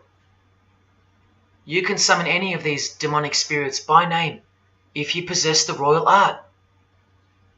Who do you think this figure on the front cover represents? A magician who is inadequately prepared and cannot attain his desires may seek the aid of Satan. That's who this is. Now that you know, hopefully for a fact, that these are people at the top of the human food chain, do you think they'd be fooling around with stupid fairy tales? No, witchcraft and Satanism is absolutely real, hence their earthly power. This demon here, fifth in the pyramid structure, holds the title of Inspector General. And what's the title of the highest degree in Freemasonry, who exists in every local lodge in every suburb, a suburb near you? Inspector General. Same title as the living demon. Do you believe me now? You can even conjure Lucifer himself, or be Beelzebub, who the Gospels call the Prince of the Devils. Both of whom are listed as superior spirits in this book of witchcraft and magic. I can show you so much more from this disgusting book, but I'll cut it off here with the seal of Saturn, a demonic sigil from the complete book of magic and witchcraft. And this is his seal. Can you see? Do you see? This is the society that lives amongst you, above you. The one-eyed religion of Freemasonry, hidden right in front of those who have their eyes wide shut. I'm going to now show you what that world that they are building, from the ashes of the one you're currently living in, looks like. But lastly, to drive this business of blood sacrifice home, here's American rapper Azealia Banks with the 666 hand sign, and now over the all-seeing eye in her video, the eye in the triangle of the Freemasons on her shirt, and the devil's horns, her liberator, her master, her commander. And now displaying the secret society vow of silence, along with that, the last brief glimpse into the highly concealed royal art of Freemasonry. The amount of crap that's about to come off my floor right now, guys. Oh my god. 3 years worth of brujeria. Yes, you know I gotta scrape all this shit up. And what does brujeria mean? You know what it means. Witchcraft. Azealia Banks, the witch, with her eye in the triangle shirt, and the logo of, for example, the Grand Lodge of Freemasonry in Spain. one and the same symbol. The logo of the fraternity of the Freemasons and the logo of this Church of Lucifer. The one eye. One and the same symbol. Freemasonry has deceived you. Yes, people, now you know how Satanism has functioned out of sight and out of mind. You still think there's no such thing as witchcraft? Or that it only existed in the olden days? You still think that blood isn't a part of the royal art? You still think that local Masonic lodges of the world are not filtering systems for Satanists and a cloak for organized Satanism with a grand master plan for the world?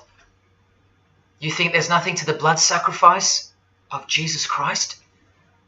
After seeing all this and the Azealia Banks clip, and after realizing that there exists a hidden and guarded science of the art of blood sacrifice, you think there was no science behind Jesus' crucifixion, a deeper reality that we can't see or understand?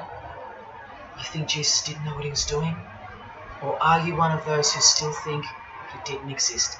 Tell me, how can they hate something that doesn't exist?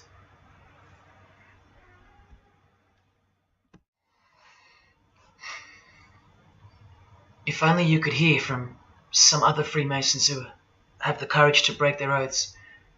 But you won't. You won't. This is probably it. But I once heard from a Freemason, an honest one, in about 2016, after I posted this picture on Facebook. He knew. He knew the truth. Just like you do now, or just like you should. And he wrote to me, and he said, by the time we are done, every church will be a brothel. Well, in case you think that that's impossible, this is a fashion show that was held in a church, a real church, and it was organized by high-ranking Freemasons, who you will see now to be Satanists. Designed to be a heart-wrenching mockery and a colossal sign of the times, this event. Just so you know, it's a Masonic production. Here's the inside of a lodge. See those twin pillars? Well, here they are. See the Masonic checkered floorboard? Well, there it is. See the Masonic square and compass? Well, there it is. And do you see the eye of Freemasonry? Yeah, there they are. The lower square in the square and compass has been disfigured so that as to not make it too obvious.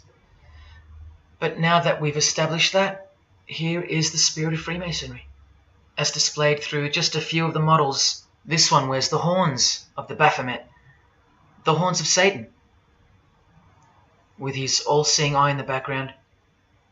More horns. This model wears the all-seeing eye, as does this one. And this disgusting thing with another huge all-seeing eye of Lucifer in the background.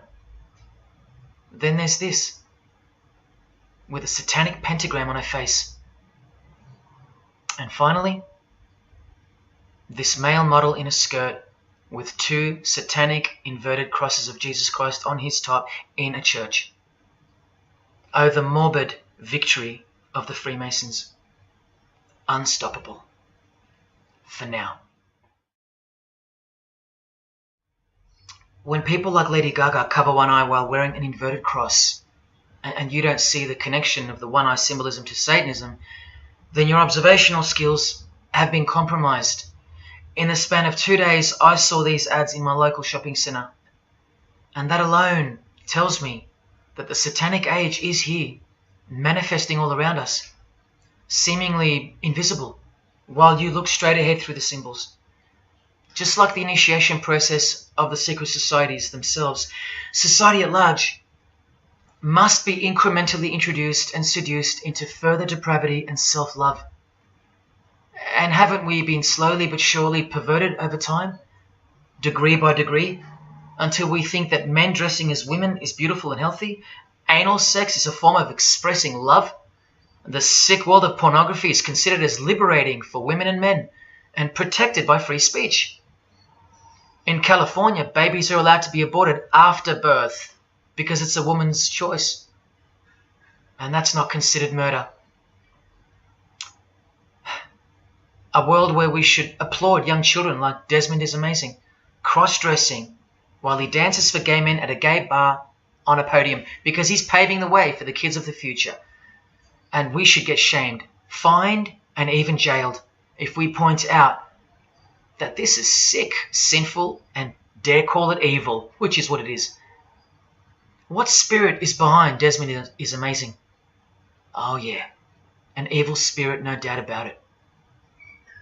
You think Freemasonry and their peculiar morals aren't behind the decline of Christian morality and morality worldwide? It's all by design. The Masonic war on Jesus and the Christian social structure, generally undetected by human perceptions, and still people will write to me and comment on how absurd what I've said is. A cloud over the eyes of their heart. Well, I'll tell you this. There is no bigger axe that has ever been grinded than the one Freemasonry grinds. Because the appearance of Jesus Christ pretty much destroyed their religion, drove it underground, and they will have their revenge. Soon you're going to see it. We've all been initiated into the lowest levels of materialistic Satanism under the banner of secular humanism. I know blokes who think that life's great, mate. Life's terrific. Life's what you make it. Evil, Lucifer, Satan, these are just words that Christians invented to help them sleep better at night. There are no cults. There are no conspiracies. John F. Kennedy's speech about secret societies plotting against the world, that's not relevant anymore. That's history. There's no such thing as Satanism amongst civilized people. Oh, children, when darkness comes to your door, takes your wife, takes your health, your job, your home, your freedom, your children, then you call out, oh my God, this is evil. Why is this happening to me? Well, here comes the darkness. Here comes the evil. You want to know what the New World Order looks like? You want to know what the future holds? You want to know what horror is coming to our planet? As Jesus told us, for then there will be great distress, unequaled from the beginning of the world until now, and never to be equaled again. Ladies and gentlemen, welcome to the Masonic New World Order. These are the mysterious Georgia Guidestones, also known as the American Stonehenge. They are a set of granite monoliths which were constructed in 1980 and funded by an unknown and anonymous group and commissioned by a man using the pseudonym R.C. Christian. On a ledger beside the monument is written, "Let these be guidestones to an age of reason." Here we have a reference to a new age. With this, we get a clue as to the spirit behind the structure. The Age of Reason happens to be the title of a book by Thomas Paine. Now, you can colour him any which way you want to, but whichever way, one glaring colour shines through. Thomas was a hater of Christianity. That's the second clue to the spirit behind the Georgia Guidestones. The third is the fact that the Guidestones feature as what could be seen as a replacement to the Ten Commandments of the Christian God with the new Ten Commandments of the New Age. Because I will not steal, cheat, lie, kill, and so on. They're just, well, too narrow for the New Age, for the Age of Reason. Clearly designed to be a take on the biblical commandments, being 10 in number. They are all very vague indeed. But anyone can ascertain the horror that must first take place before this New Age can begin by looking at the first guideline. Because this one's not vague at all. Maintain humanity at under 500 million. That's right, a reduction of at least 7 billion human beings would be necessary for that. This thing cost the equivalent of $500,000 to build, and the street it's located on is named after it, so that tells you how much reach its creators had. Its presence alone is a disgrace and a declaration of execution to most living people alive today. But let's go on to the fourth clue as to the spirit behind these monuments. the monuments outlining the Age of Reason.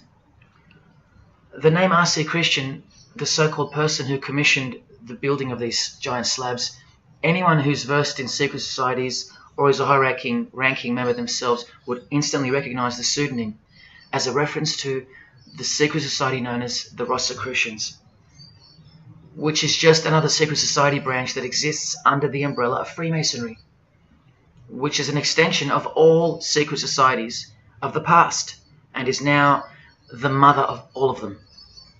In this Masonic website, Worshipful Master Wynne Westcott urges the Freemasons to consider their status as Rosicrucians.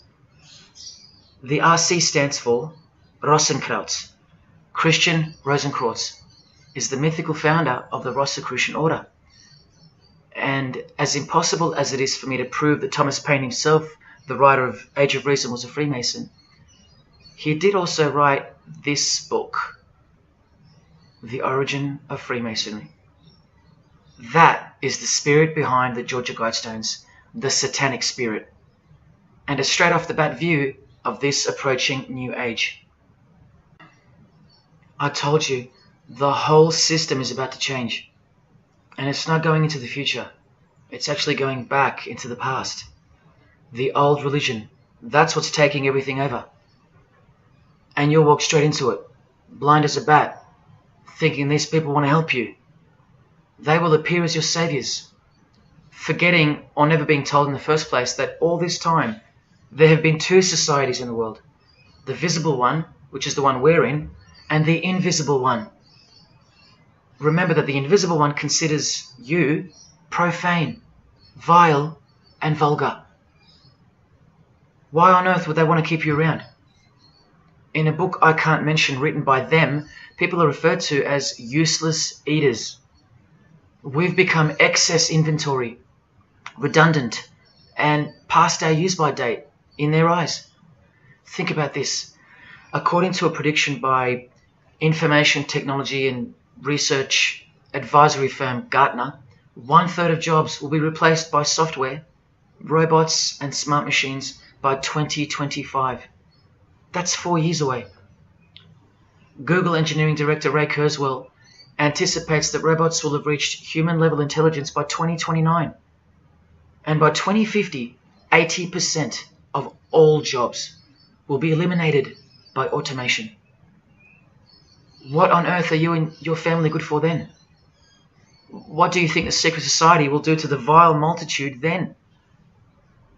The utopia is coming, but it ain't your utopia. You still think that by the measure of the minds of international Satanism, you should be kept around? This excess baggage that the bulk of society has become? No, no, no. The new age is dawning. And generally speaking, you're not invited. It'll just look like you are. Remember that Charles Darwin, the Freemason, is listed as an influential figure in the Satanic Church. So mass murder and mass death are natural and necessary themes in the name of evolution, an artificially induced evolution into this. He is the same image in real life in Eilat, Israel, seemingly unrelated to the seal on the US dollar bill, right? But standing in glory with a Masonic square and compass, telling you exactly who owns this pyramidal symbol, complete with the one eye on top. Same symbol, same designers, worshipping the same God. You should be getting goosebumps by now. Is this a conspiracy led by international Freemasonry? Oh, you don't have to bet your life on it, because your life has already been placed as a bet on your behalf and without your knowledge, but with your permission, because all of the information is hidden in plain sight. In your face is where it's hidden.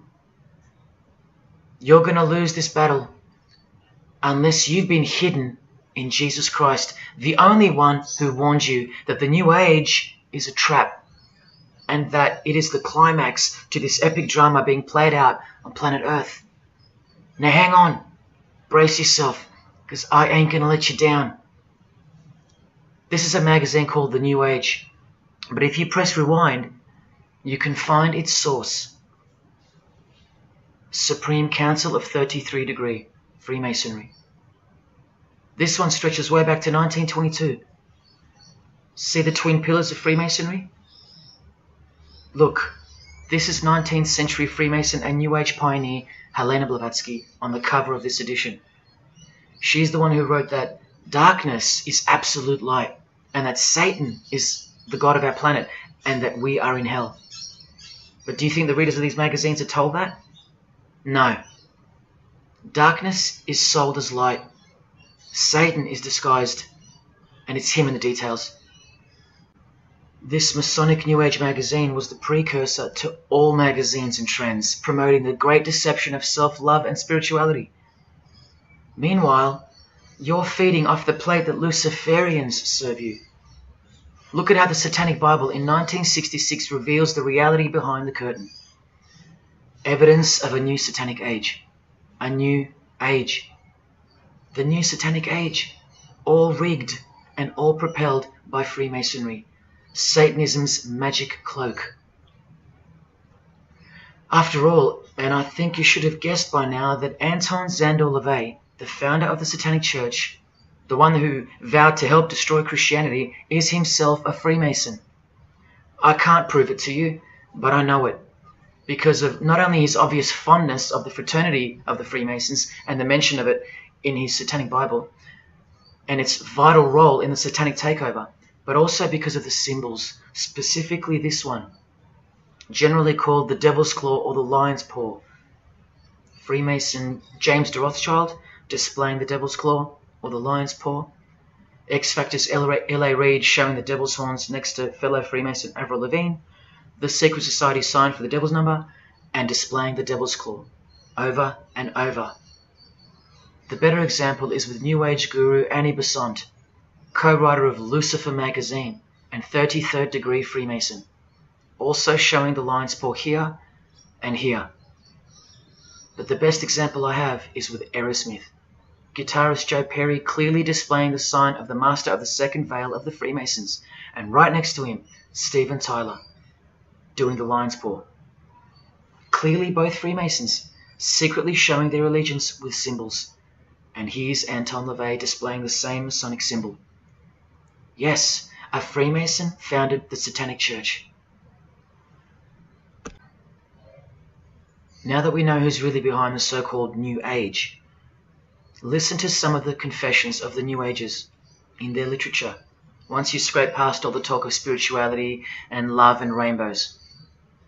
New Age author, feminist and hater of Christianity, Barbara G. Walker writes in The Woman's Encyclopedia of Myths and Secrets, a 666, 666, was the magic number of the triple Aphrodite.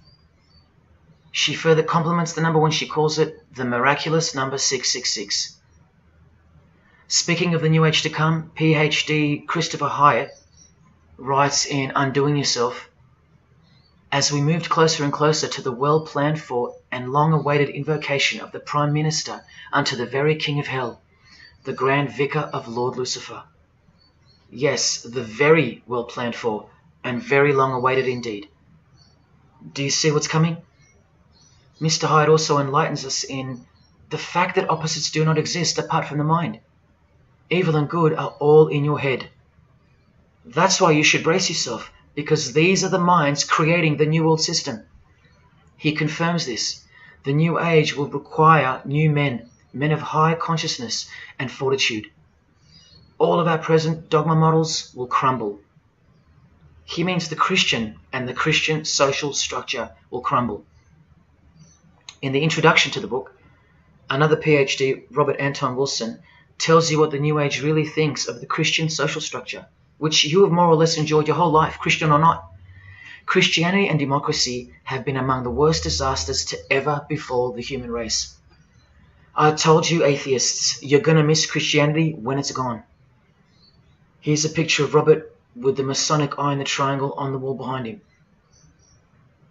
Remember where the term New Age came from.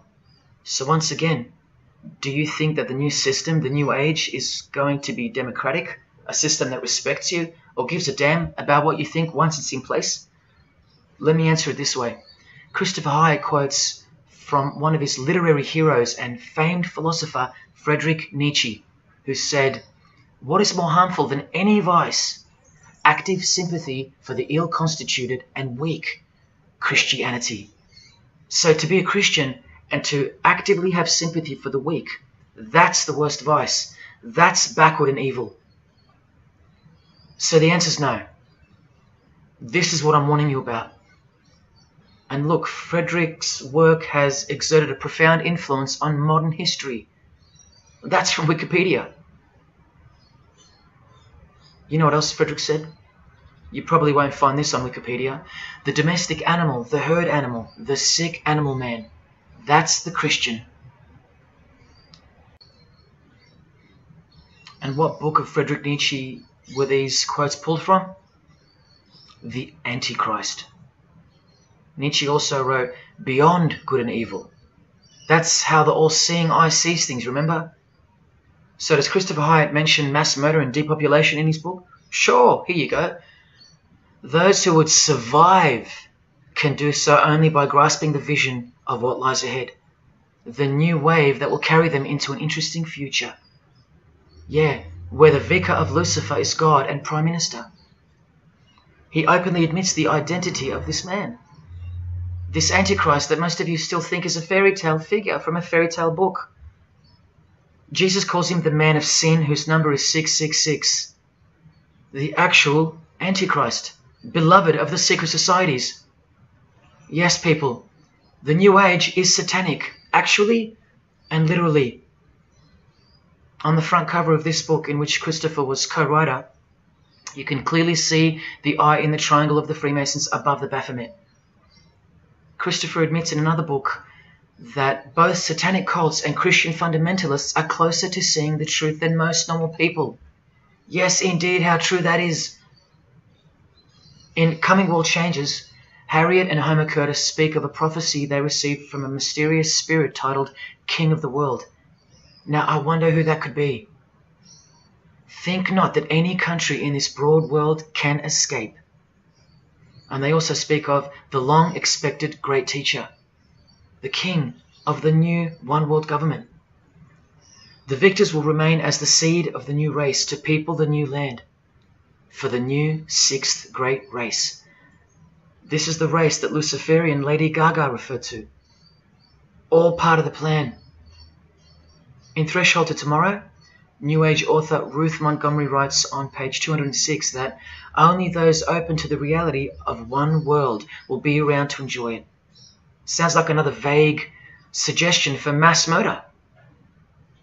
Vera Elder Stanley's book title implies much the same thing. Initiation of the world. That's right, it's coming. You think Vera hasn't been initiated into the secret one-eyed religion? What else has she authored? How about The Finding of the Third Eye, the all-seeing eye? New Age author John Randolph Price writes in The Planetary Commission, in question and answer form, how do you define the Antichrist? The answer is pretty amazing. Any individual or group who denies the divinity of man as exemplified by Jesus Christ, the highest self of each individual, which Jesus Christ never exemplified because he is God. If you deny that mere men and women are divine gods, you are unfit for the glorious New Age kingdom. And you are the definition of Antichrist. In Practical Spirituality, he prepares his readers for a population drop of 2.5 billion people before the New Age era can begin. On page 32 of New Age author Barbara Marx Hubbard's book, Happy Birthday Planet Earth, she states that people will either change or die. That's the choice, she says. Notice the New Age has a new gospel, yet all the while, the world will be neglected of the information in the real Gospels, where it warns and predicts. For if someone comes and preaches another Jesus, not the Jesus whom we preached, or another gospel, you are most beautifully tolerant of them. In the Book of Knowledge, The Keys of Enoch, the writer has a quote-unquote direct experience with two spirits, Enoch and Metatron, and they share with the writer spiritually scientific teachings regarding the new system of things soon to be fully manifest. The reason this work is considered extra special amongst its readers is because it was the first book to point out the alignment between the Great Pyramid and the constellation of Orion. The first book ever. That's basically proof that these spirits, Enoch and Metatron, are the real deal. Not only that, it was also the first book to show the direct relationship between DNA coding and the divine name. That's pretty serious, and the atheists should be really waking up by now, because this is the world's most powerful and secret religion we're talking about, nothing less. The writer was told that those who govern the earth are those who have fallen from the heavens. He calls them the masters, and even states that they were punished with penalties that were assigned to each.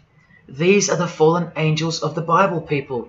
These are the masters of the Masonic New Age, as proven here in one of the illustrations from the book. Same symbology. This worldwide catastrophe that is coming will bring about a complete reorganization of Earth's life system. And like all high-grade initiates of the secret societies, every attempt is made to bring positivity to the number of the Vicar of Lucifer. I was given instruction to use the specific light harmonics 666, 999, and 12-12-12. The spirits further inform the writer of the Keys of Enoch that the pattern 666 is used to identify you with respect to the Earth's vibration. The number of the beast of the Book of Revelation of Jesus Christ is not only being glorified, it's manifesting in the world. And from another illustration from the book, once again, the same image we see being used over and over with the eye on top of the pyramid.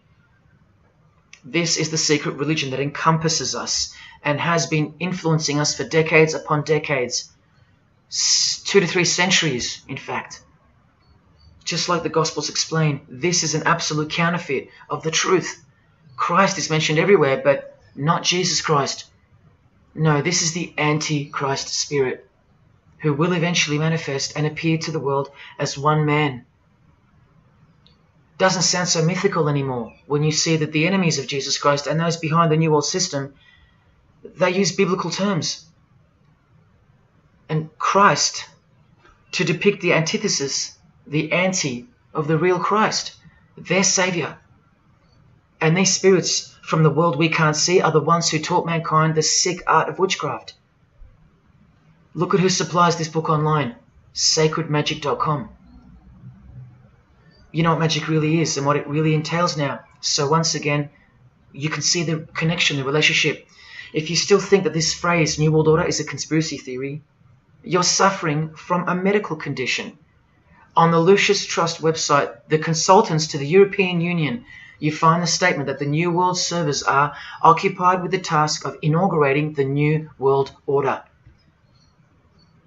In the same article, this shocking admission is made.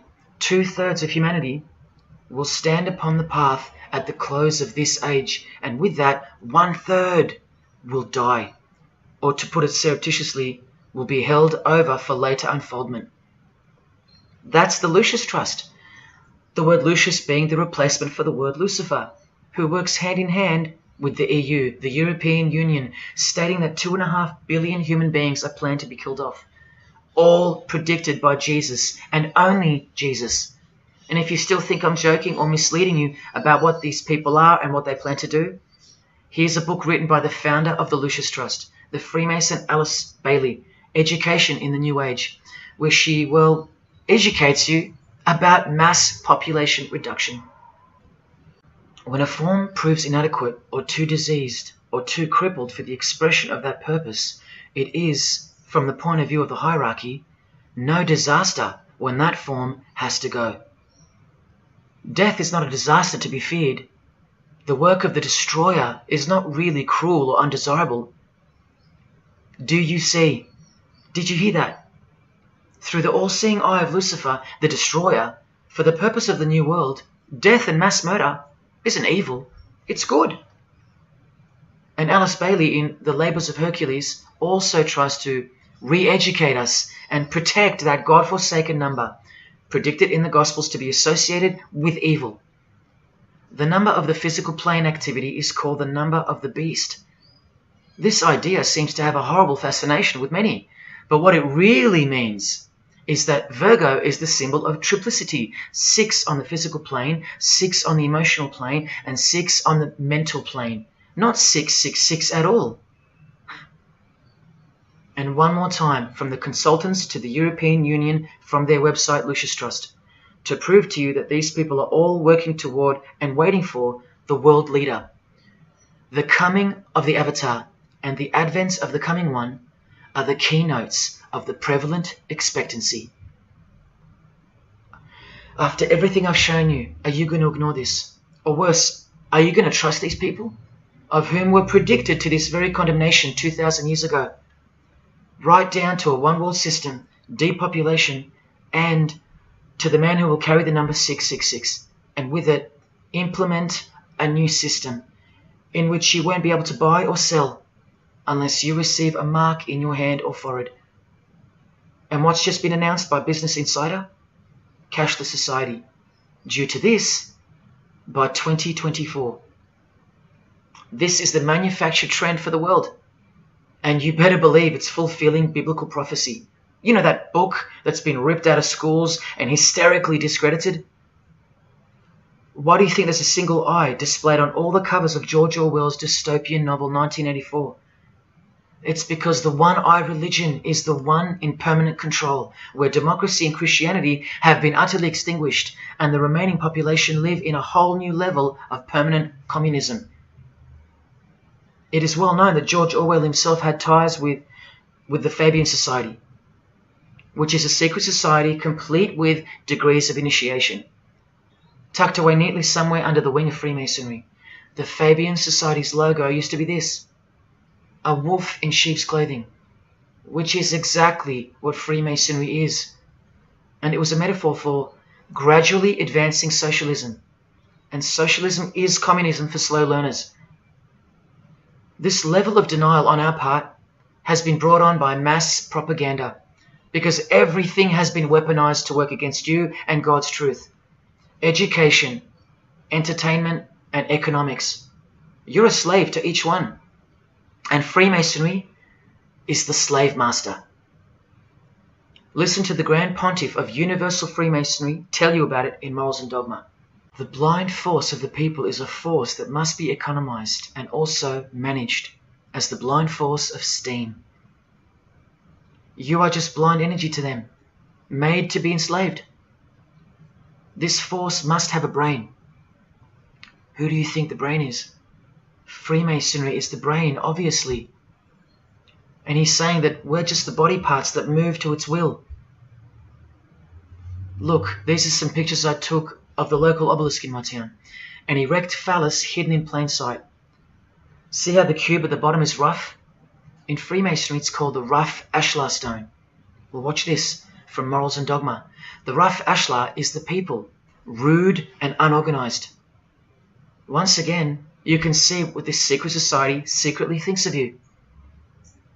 Now see how the stone built on top is smooth? That's called the perfect ashlar.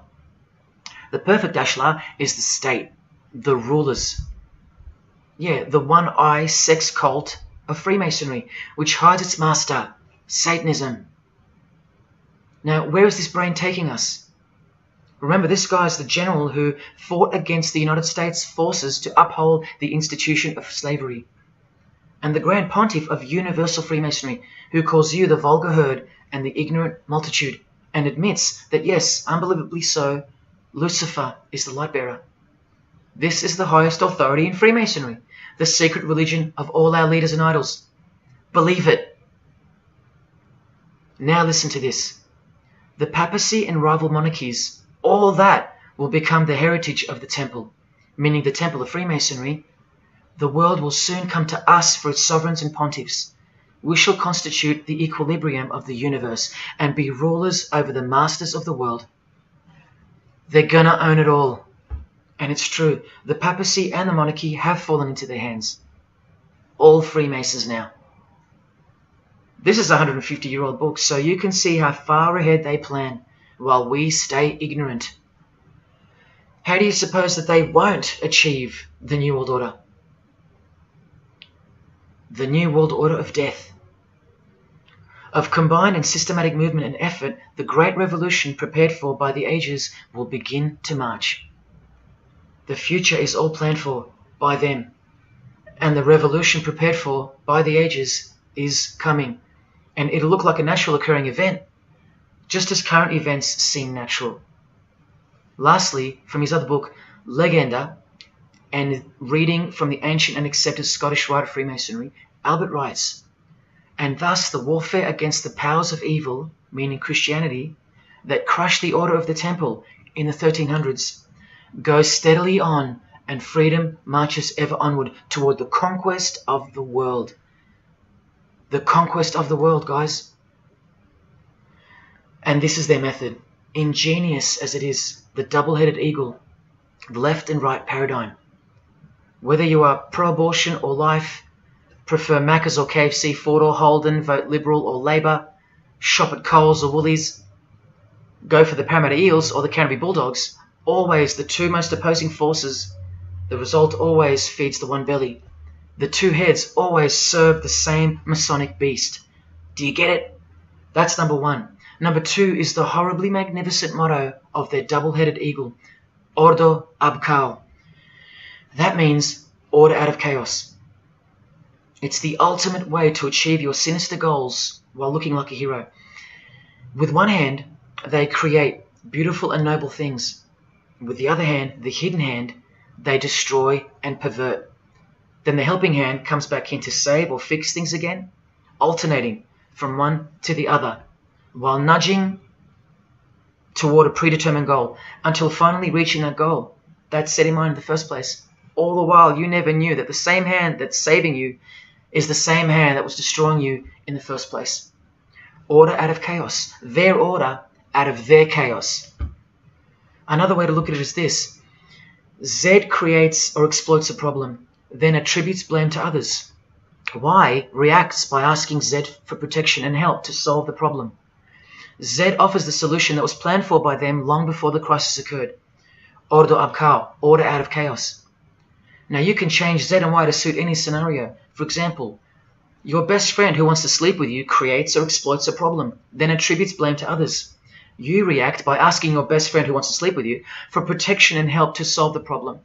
Your best friend who wants to sleep with you offers the solution that was planned by them long before the crisis occurred. Each time your best friend gets closer and closer to you until eventually they're in your bed. How about your employee creates or exploits a problem, then attributes blame to others? The employer reacts by asking the employee for help to solve the problem. The employee offers the solution that was planned by them long before the crisis occurred. The employee eventually gets the promotion. But this is the way I really want to put it.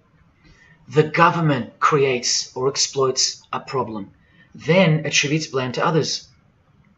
The population reacts by asking the government for protection and help to solve the problem. The government offers the solution that was planned by them long before the crisis even occurred. This is how the Great Revolution, prepared for by the ages by the Freemasons, will begin. So who's going to warn you? Even modern Christianity is steered by Freemasonry. Hillsong won't warn the sheep about Freemasonry and the One World Government. What, the Hillsong senior pastor who wrote these books and lives here? No chance. Did modern day Christian heroes like Billy Graham warn you about Freemasonry? Well, no, because here he is giving the Master Mason grip to other Christian giants like Paul and Jan Crouch, all Freemasons. Here he gives the same third-degree handshake to former President Harry Truman, and here to a Muslim Freemason.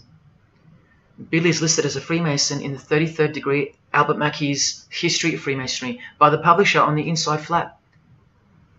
Billy's son, Franklin Graham, also won't ever expose Freemasonry because he's too busy eating at Voodoo Donuts, where they sell these donuts and these pentagram donuts. More Christian heavyweights like John Hagee or Hagee throwing up the devil's horns. He'll never preach against Freemasonry. Neither will all these world-famous pastors throwing up the devil's horns. The very popular Ray Comfort even stated that he wasn't a Freemason. Well, here he is, giving a perfect Masonic handshake with pastoral giant Joyce Meyer. Do either of them expose Freemasonry, or the fact that it's the driving force behind the One World Government, all predicted by Jesus? Of course not. What about Christian radio or the Christian music scene? No, not a single word of warning whatsoever regarding the satanic church that lives and breathes all around us. Freemasons like Bono, wearing the Christian name tag, his whole band of Freemasons. Bono too should know better than anyone that a one world government is a trap as foretold in the Bible. But Bono supports it. Oh yeah, he works for it. Just like the Masonic Pope does.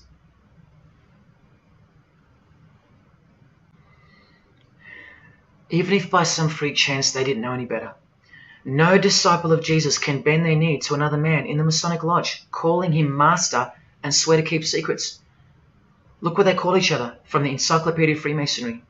Master Mason, Grand Master, Most Eminent Grand Master, and the most appalling title of all, Most Worshipful Master. Most worshipful. Do you see how extra deluded the Christian Freemason has to be when Jesus said, "Do not be called master, because one is your master"?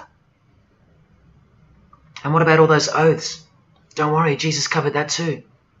What I tell you is this: do not put yourself under oath at all, but let your yes mean yes and your no mean no. How's that for an idea? But the Freemasons' yes means no, because they all swear to lie and conceal from the first degree initiation all the way through. What is whispered in your ear, proclaim it from the rooftops. That's Jesus. You see the contrast? How precise he was and still is. You think Bono and the Pope don't know about the Masonic calendar and how it's not the same calendar as ours? From the Encyclopedia of Freemasonry, the real date of the world is found by adding 4000 to the Vulgar era. This whole Christian era is vulgar. So the year in the Masonic world is actually 6021.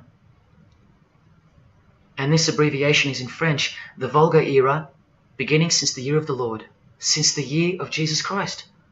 That's how they feel about the current age, which is coming to a mind-blowing end by design. Now, do you think Freemasons aren't capable of mass murder? Well, Joseph Stalin murdered approximately 20 million people, and he was a Freemason, displaying the sign of the master of the second veil of Freemasonry. Vladimir Lenin was the leader of the Bolshevik Party, and he paved the way for the mass murder of 60 million people, mostly Christians, and he was a proud Freemason. And ladies and gentlemen, this is Adolf Hitler, a Freemason, clearly giving the grip of a Master Mason. And here he sits next to his military leader, Hermann Göring, who is also displaying his allegiance to Freemasonry with a hidden hand. He even displays the Masonic triangle, just like fellow Masonic brother Jay-Z. The mind of Hitler surrounds you now. It just hasn't pounced yet. The mind of Hitler isn't isolated to some portion of the world anymore. It now encompasses you. Hitler is everywhere. Far more clever than you can imagine. Evolved and sleeping in your bed. It's easy to say that's impossible. Once upon a time, 70 million Germans adored him. Once upon a time, Hitler was named Man of the Year by Time magazine. You've been fooled by the satanic machine. Please don't try to get inside to the mind of Freemasonry. It's like trying to understand Satan himself. You can't, and you don't want to. Freemasons will make friends with their most hated enemies. They will cross-dress their morals to move closer to their goal. They'll make the English language void of any meaning by turning everything inside out and upside down to camouflage its objectives. They will simultaneously create charities along with the greatest machines to ever destroy the hearts of men, like pornography. They will sell their souls to gain the world. They are a dichotomy, a paradox, a lie that loves to speak the truth and a truth that loves to lie. They are a snake eating their own tail, consuming what they produce. Freemasonry is hell dressed as heaven, death dressed as life. Its God is an angel of darkness dressed as an angel of light, and 90% of its membership is a shield, lost in its symbolism. Freemasonry has become the ally and the opposition. Who are the biggest voices on so-called climate change in recent years? Which is more order out of chaos? Al Gore, a Freemason, and Greta Thunberg. From a Jesus-hating, secret society family. Freemason and former Russian President Mikhail Gorbachev said this in 1996. Yes, the whole world is under the control of the evil one, like the Gospels say. Freemasonry controls the opposition, with the most popular conspiracy theorists Alex Jones and David Icke, both banned, yet both secretly Freemasons, who will lead you in every direction except into the arms of the ultimate power of the Gospels. Every noteworthy religion is comfortably caught in the Masonic net, because they all stem from a lie. Here's the Dalai Lama with a bunch of Freemasons. He just loves hanging out with famous people. Here he's throwing up the devil's horns with Freemason Gene Simmons. But there's no way the Dalai Lama can be a Freemason, right? Well, here he is displaying the hidden hand of the Freemasons next to George W. Bush, a fellow brother. That's right, the Dalai Lama is a Freemason, under an oath of silence and sworn to secrecy. Are you going to wake up now? Here he is with his students in his temple. And what's behind him? This symbol. Can you see? The pyramid with the emanating eye on top, symbolized by a sun, which you know now is the phallus of the god of this world, shooting forth his generative light, his mystical sperm that gives life, and whose one eye transcends good and evil, both of which are just illusions of the mind. Understanding this comes by initiations, and yes, tantric initiations are used in Tibetan Buddhism. Gerald York was the Dalai Lama's emissary, his personal representative to the West, and he was personal friends with 33rd degree Freemason and Satanist Aleister Crowley, who wrote 20 essays named Aleister Crowley, The Golden Dawn, and Buddhism. And he also served as a consultant to the movie Lucifer Rising, the Dalai Lama's representative. See how the eye can also be represented by the sun, caught behind the moon in this movie poster. That's just like the Dalai Lama's logo. And here's a scene from the movie with the Masonic square and compass hidden in plain sight. Look at the symbol of Buddhism, and look at the floor inside every Masonic lodge, symbolizing opposites and equilibrium, which creates life, and where evil is not what it seems, it's necessary. Why do you think the New Age author Christopher Hyatt, who writes that the Grand Vicar of Lord Lucifer is soon to be crowned Prime Minister of the world, notes in that same book his appreciation of Nietzsche, the man who states that the Christian is the sick animal man, the Zohar, which is witchcraft, and Buddha. These are the people he appreciates. Why does he lump Buddha into the same basket? I'll tell you why right now. Because in his highest manifestation, the Buddha, seeing the illusionary world through the all-seeing eye, his third eye, would not interrupt a rape if he happened to walk by, so as to stay detached from the karmic cycle. Whereas Jesus, knowing everything and more than the Buddha, would sacrifice himself, because he was born to destroy evil, not transcend it. So tell me, who would you rather have walk by if you were being raped? A transcendental meditator or Jesus Christ? Whatever you think of me, you will have to reconcile the fact that all the leaders of the world, from Scott Morrison to the Dalai Lama, belong to the very same secret society as Adolf Hitler did, Freemasonry. The secret religion no one speaks about, for good reason, and by good I mean very, very evil. What do you think is going on here? I've told you almost exactly what's going on. We're in a lot of trouble, because in the land of the blind, the one-eyed man is king, and Hitler, Stalin, and Lenin combined will be child's play compared to what's just ahead. Now here's a point-blank picture of the future and the reality of their most brutal truth from the 33rd degree Freemason Aleister Crowley's The Book of the Law. We have nothing but the outcast and the unfit. Let them die in their misery. Compassion is the vice of kings. Stamp down the wretched and the weak. This is the law of the strong. Do you see? Can you see the future yet? Now please pay attention from his other book, Magic in Theory and Practice. This is what all the degrees of initiation are for. And this is what it takes for them to create the New World Order. he speaks of the initiation in the true order of the Rosy Cross. Rosy Cross being another name for the order of the Rosicrucians. Remember the guys that built this? Now this is a 33rd degree Freemason speaking. It is extremely desirable that he should have attained an absolute degree of moral emancipation. That is purity of spirit and perfect understanding. I've shown you this over and over. Because the world is full of evil, they mimic the morals of nature, because they are the true morals of the true God of this world. That's purity to them. That's true honesty and perfect understanding. Evil is good. That's the moral emancipation he's speaking of. Now watch this and brace yourself, because this is the future. There is a magical operation of maximum importance, the initiation of a new eon. When it becomes necessary to utter a word, the whole planet must be bathed in blood. This bloody sacrifice is the critical point of the world ceremony of the proclamation of Horus, the crowned and conquering child, as Lord of the Eon. I've shown you that secret societies participate in the science of blood rituals. Well, this is what it climaxes into. A massive blood ritual in the name of the new Eon, the new age, which revolves around a divine plan not of this world, as confessed by all of them. You are not who you think you are. You are not where you think you are. Do you see it? Can you fathom? And what blood means in this world? So much more than what you may have known before now. Blood sacrifice is of the utmost importance. It's what the beings in the other realm require, desire.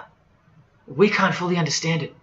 But do you see how the blood sacrifice of Jesus Christ takes on a whole new meaning now? A very real meaning.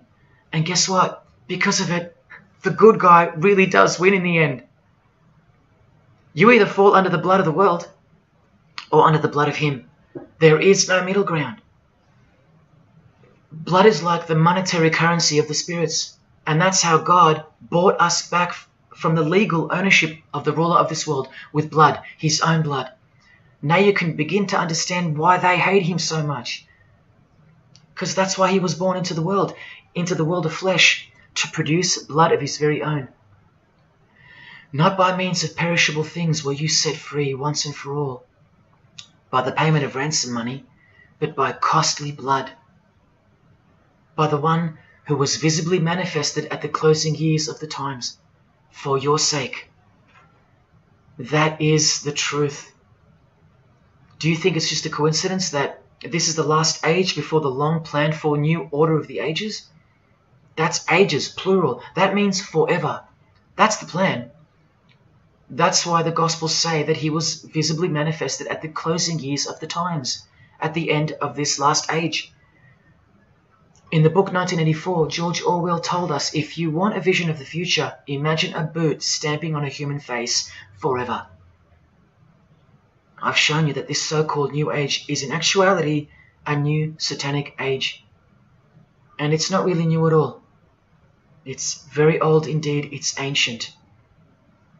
But like I said, its progress was derailed by the appearance of Jesus on the human scene. Now I'll prove to you that the New Age is an old religion. Novus Ordo Seclorum is part of a quotation taken from the Roman pagan philosopher Virgil's 4th Eclogue, which was borrowed by him from the Sibylline records, which were ancient prophecies delivered by an oracle through witchcraft or divination. That's where the phrase Novus Ordo Seclorum comes from. Now look at what the full phrase actually says. A mighty order of ages is born anew. Both the prophetic virgin and Saturnian kingdoms now return. Now a new progeny is led down from the lofty heavens. Favour chaste Lucina, the boy soon to be born, in whom the iron age shall come to an end, and the golden one shall arise in the whole earth. We've just been told that the new age is a Saturnian kingdom, which returns. So it's been here before. Next we see that a new progeny, meaning a new seed, a new race, there's that race again, is coming to earth. And that a boy will be born, who will bring the iron age, which is the age we're currently in, to an end. And that the golden age, the new age about to begin, will again arise over the whole world. Now, what is the Saturnian kingdom? Well, for starters, this is a band called Saturnian Mist. And here on their front cover, we have a reference to magic. Then we see by the singer's shirt, they're Satanists.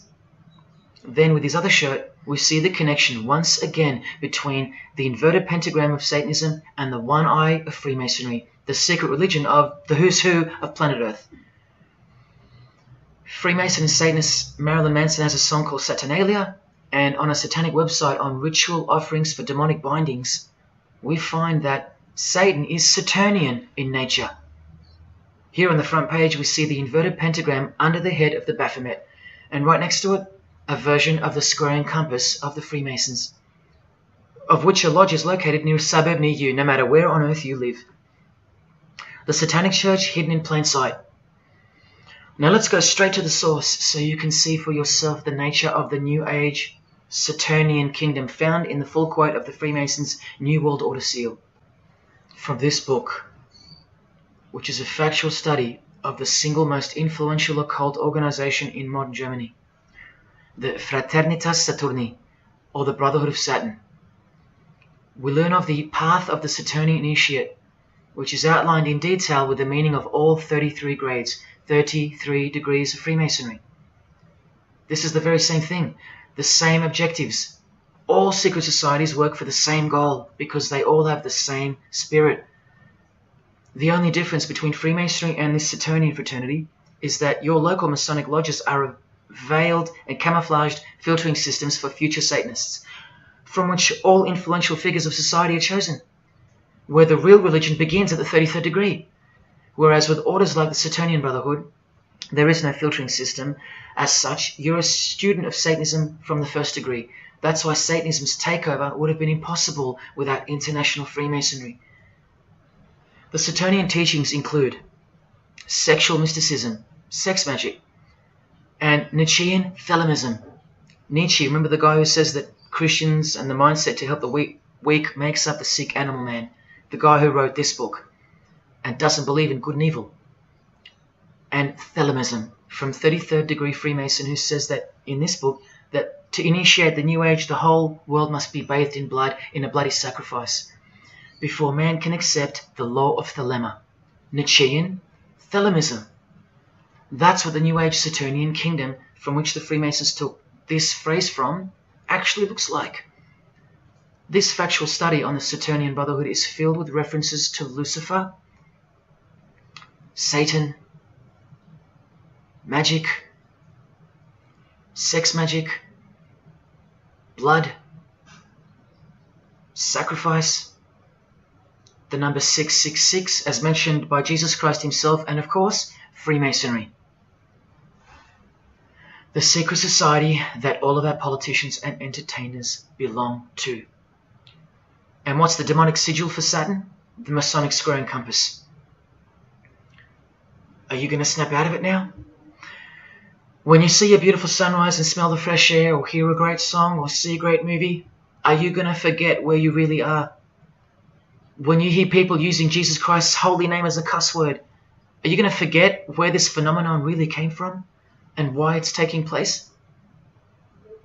Now that you've seen how actual and bona fide the reality of 666 is from their own mouths and symbols, let me show you where else it's revealed. Do you see these Roman numeral numbers down here?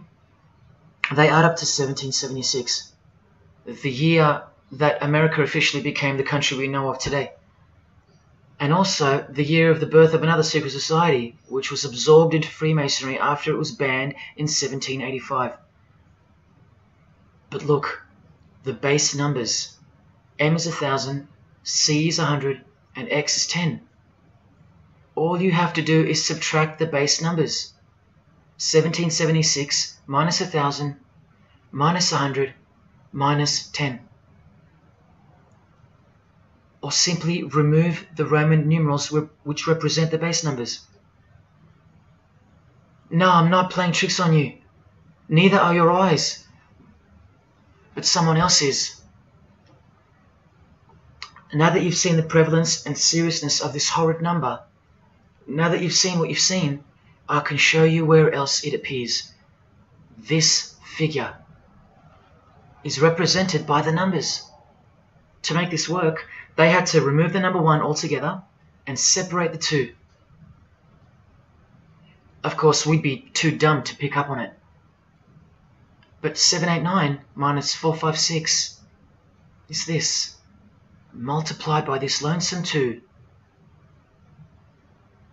That's right.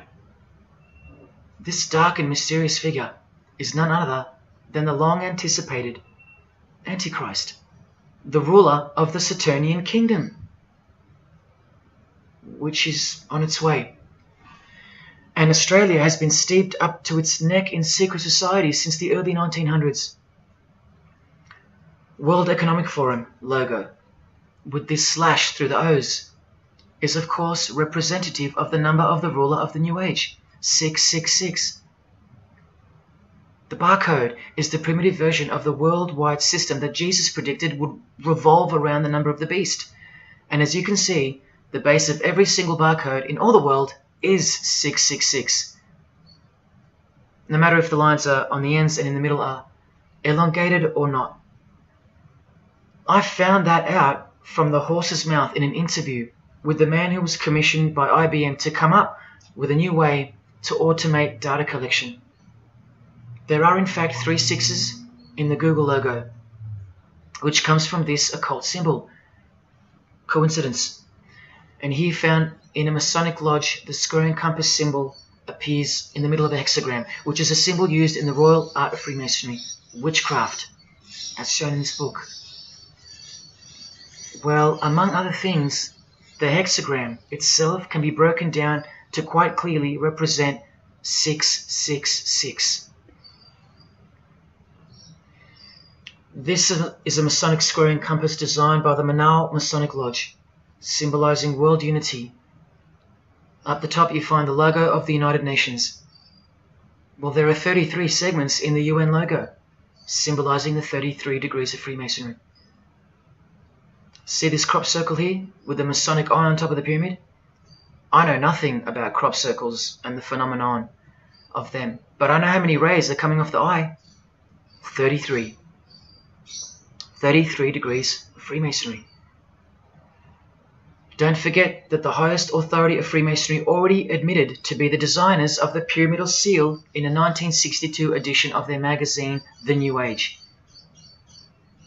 I've shown you how the inverted pentagram makes for the spelling of the word Mason in the same seal. Well, that same pentagram with the elongated top horns appears here in a European Union logo. An inverted satanic pentagram right in front of our eyes.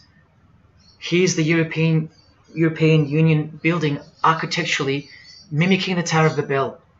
That was the very same tower that the God of the Bible destroyed thousands of years ago, according to the Bible, when Nimrod, one of the admitted founders of the original craft of Freemasonry, tried to unite the world under one world government. So this logo and this building design is a clear statement to the God who intervened the first attempt at a world government. This is England's Secret Service logo for MI5 with the word intelligence being symbolized by the eye of Lucifer, who was viewed as the most intelligent entity in existence by the secret societies. And this is the symbol for the Information Awareness Office. You know exactly who's in control, and now you know exactly what they want, and they will get it. In a 1962 article written by former US President and Freemason's wife, Edith Roosevelt, in the New Hampshire News, and speaking of the spiritual counterpart building for the United Nations, called the Temple of Understanding, she writes that the symbolism planned for the building dates back to the black magic practiced by the high priests of ancient Egypt, and that the building will contain a giant eye. You don't have to wonder why now, because you know why. This clothing designer is fully aware that the one-eye symbol is synonymous with Satan and hatred of Jesus. Does this movie poster make any more sense to you now? Well, are you ready for the second biggest shock of all? Whatever you think of what you're about to see, please come see me on the other side of this so I can show you something. This clip only goes for a few minutes. And keep in mind, the only reason I'm showing you this to you is because the writer and director of the preview of this movie-style documentary was murdered, along with his wife and his little daughter and his dog, all before the production could begin. The murder was made to look like a murder-suicide, the news of which never made national broadcasts, just the local news. Case closed, nothing to see here. You have to ask yourself why, after so many movies with a dystopian, World War, totalitarian type theme, why was this movie so dangerous and strictly unacceptable for public viewing, that a whole family would be murdered? Well, this movie was going to tell us about America's secret destiny. And one other thing which you'll see on the other side of this clip, an amazing thing. As titled by Manly P. Hall over 100 years ago, what's the secret destiny of America? Well, it's this.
What was David's hidden message inside the Grey State, and could it be the reason for his death?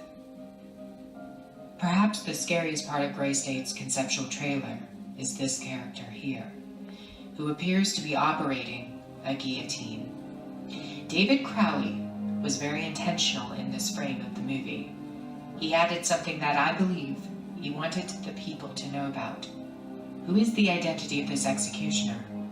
If you look closely, you will see that this terrifying character is wearing something around his waist. It appears to look like an apron.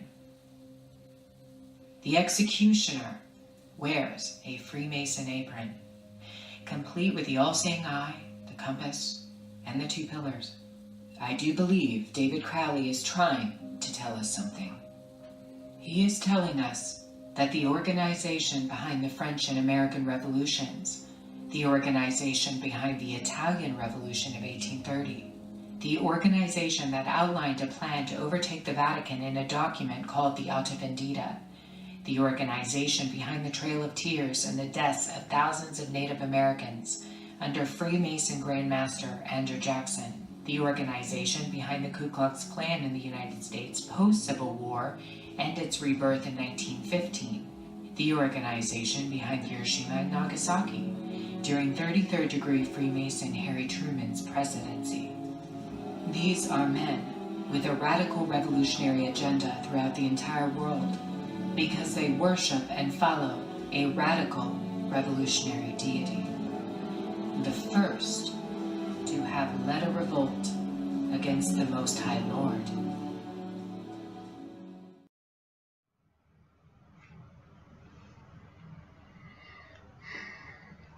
When I was in high school, coming from a completely non-Christian and non-religious family or background, I distinctly remember the first time that I decided that the Bible or the New Testament, to be more precise, was definitely not true. Made up, fairy tale, whatever. It was one verse, one scripture that to me at the time proved unequivocally that it wasn't written for our time. A prophecy that was impossible to be fulfilled. Here's the verse. And I saw thrones, and they sat upon them, and authority to administer justice was given them. And I saw the souls of those who had been beheaded, because of the testimony they bore of Jesus, and because of the word of God. No way could guillotines be introduced as a form of execution in the 21st century, right? No way. Proof that the Bible was a prehistoric book written for prehistoric people. And this is long before he woke me up on a midnight highway to spare my life from a high-speed collision into a concrete wall. Ladies and gentlemen, in 2021, like the smartphone or the smartwatch, this is called the Smart Guillotine. Built by Chanel. You know, the perfume and clothing and accessories brand for the rich. What on earth does a perfume company have to do with chopping people's heads off? Well, I thought I told you that all of this is just the tip of the iceberg. I wonder who really owns Chanel. Well, here's their logo, and there is an eye in the design. And have you seen their drip design? How odd. Welcome to the real world. You ready? This is from a legislation archive from the Georgia House of Representatives in the 1995-96 sessions. This is Bill HB 1274 on the death penalty, guillotine provisions. How far along are we into enacting these bills worldwide? I don't know. Maybe they've been enacted already. But I just wanted to show you that in 1995 the ball was already rolling. Another ball that's rolling are the 7 universal Noahide laws. They sound great from the outside, designed so to conceal some terrifying details on the inside. Firstly, they were signed into US law in 1991 by George H.W. Bush on March 26. Here's the bill and resolution. It was named Education Day. As you can see in the details of Resolution HJ 104, they are the 7 Noahide laws, resolved by the Senate and House of Representatives of the United States of America in 1996. Every single president since H.W. Bush has annually re-signed this resolution. Many world leaders have called for the acknowledgement and observance of the 7 Noahide laws, including the President of the European Union in July 2014 and the Australian Governor-General Michael Jeffrey in 2008. And this will be international law. So what's the problem? Well, just for starters, the law against idol worship will include, quite specifically, the worship of Jesus Christ as the Son of God, which the Noahide laws will classify as blasphemy, and the punishment for transgressing the 7 Noahide laws and for blaspheming the ineffable name of God by calling Jesus God is decapitation. I'll let you take that in for a second. This will be governed by a world court with no possibility of appeals. Something like this, an international Sanhedrin. Who do you think is truly behind these laws? Well, I can show you that right now. Here is the bill being signed into law by H.W. Bush, and here is their signature hidden in plain sight, the hidden hand of Freemasonry, displayed by this sinister and gloating-looking individual. And you know what Freemasonry is a cover for now. Who do you think designed the guillotine in the first place? This guy, Joseph Guillotine, a Freemason. Still don't believe in the prophecies of Jesus Christ? You're still in denial?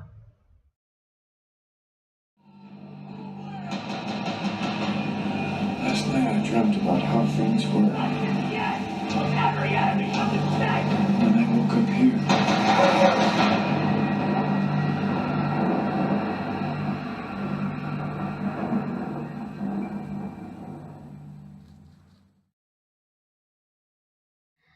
Well, that's why the director was murdered. And his wife, daughter, and dog. I think of them often, and sometimes when I need spiritual sobering up, I think of that fateful and evil night where that beautiful Christian family were brutally eliminated. If you think he wasn't onto something, well, he paid the greatest price to share this with you. Prophecy will be fulfilled.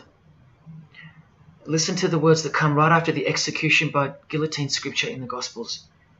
And I saw those who were such that they did not worship the beast, nor his image, and did not receive his mark of identification upon their forehead and hand.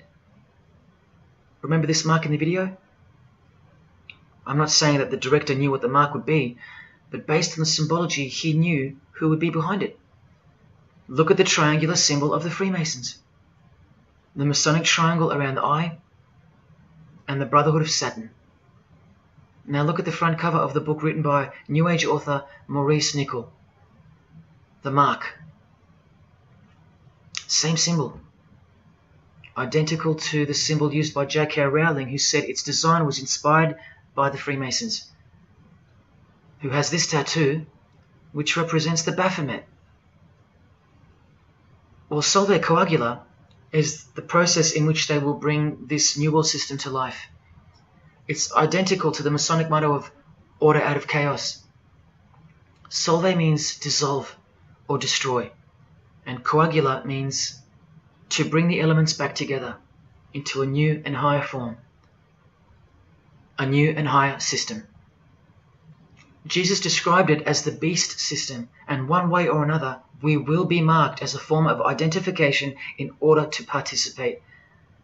But first, chaos must ensue. A deep Masonic truth, which is mostly true anyway, is that destruction precedes construction. It's like having to destroy a tree in order to create a table. The same principle applies to creating the New Age. That's why I know that the process which involves the creation of a new system must involve the destruction of this one. Now, this is the last referenced work I'm going to use to show you who will be the head of that system, that one world government. A book by David Spangler, considered as one of the founding fathers of the modern New Age. He also has an intimate relationship with the United Nations, as shown in 1975 document which was uploaded to the UN archives in 2006. Please pause to confirm that, where you can find his name listed under the Board of Directors for the Planetary Citizens Group. In his book, Reflections on the Christ, David Spangler, remember, one of the founding fathers of the New Age and a member of the Board of Directors in a United Nations sanctioned program, repeatedly upholds and honors the entity known as Lucifer. He tells us all about what is required to step into the New Age. Well, mainly, what's required is a new understanding of the angel Lucifer. He writes that when this great project of evolution began, man went forth as consciousness to learn his divinity, and Lucifer went with him. It is important to see that Lucifer, described as an angel, a being, a great and mighty planetary consciousness. He says that, just like in Halloween and trick or treat, if the person offers a treat to Lucifer who knocks on his door, And the person says to Lucifer, come in, and I will give to you the treat of my love and understanding, and I will uplift you in the light and presence of the Christ. Christ meaning my outflow. Then Lucifer becomes that being who carries the ultimate treat, the light of wisdom. Lucifer represents experience. Lucifer is literally the angel of experience. The Luciferic element becomes the true revealer of light, the angel of light.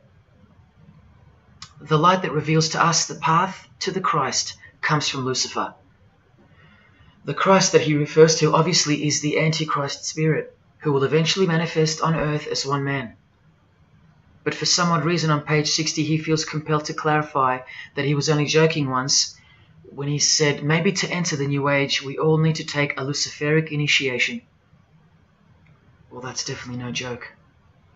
That's right, Lucifer is the savior of the secret societies. The solar system was the manifestation of the consciousness of a very great being known as the Solar Logos.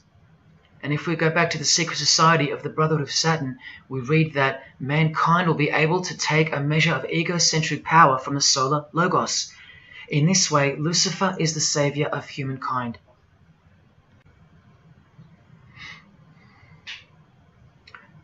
Do you see who you're dealing with? These are the people above you, the rich, powerful, influential, overflowing in all areas of those who are steering society, and they're about to reach their destination. Who showed you? Who told you? Who warned you? Jesus Christ did. Oh, those pesky Christians. In the animation flushed away, the villain Toad conspires to genocide all the rats in the sewer world and replace them with a superior species, a new species. No one is aware except for this one rat who's briefly seen in the beginning. He's a Christian rat, a nut job, carrying around a plaque, as some real-life Christians used to, warning everyone of the impending doom that is upon them. What's the twist that's hidden in plain sight for no one to see? Well, the villain Toad, planning the New Age, wears the ring of a Freemason. This ring. And he wears it exactly on the finger that a Master Mason should.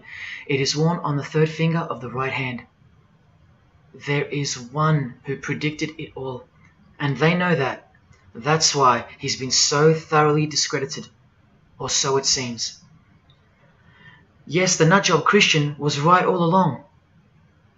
Remember one last thing before I close. From Masonic New Age author Christopher Hyatt, who spoke of the well-planned-for and long-awaited invocation of the Prime Minister of the world, when he wrote in his book, A Massive Truth That I Wish with All My Being That You Would Grasp. Both satanic cults and Christian fundamentalists are closer to seeing the truth than most normal people.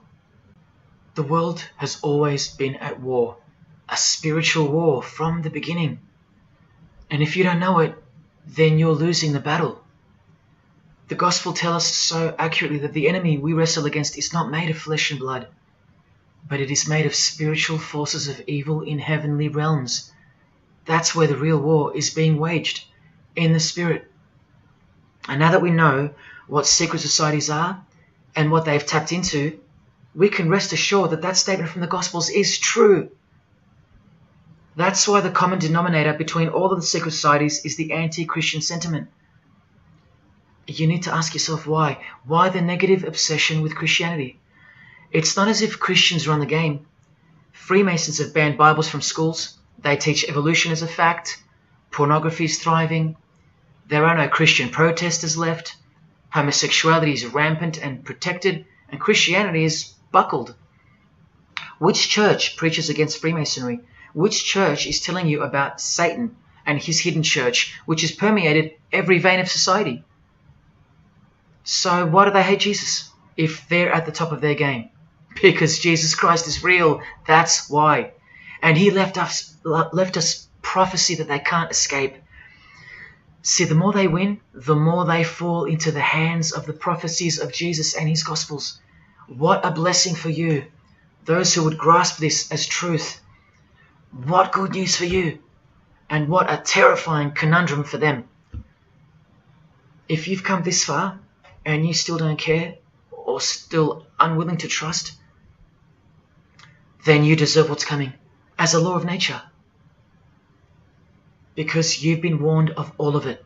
The one world government clearly on its way. Cashless society, inevitable. The mark that each person will receive, without which you won't be able to buy or sell or participate in this world. And the manifestation of the name, the number of the name of the one who will implement this system. 666. All of it is coming to pass. Inescapable we are from him. Everything and everyone will fall back into his hands, where he will finally separate the goats from the sheep.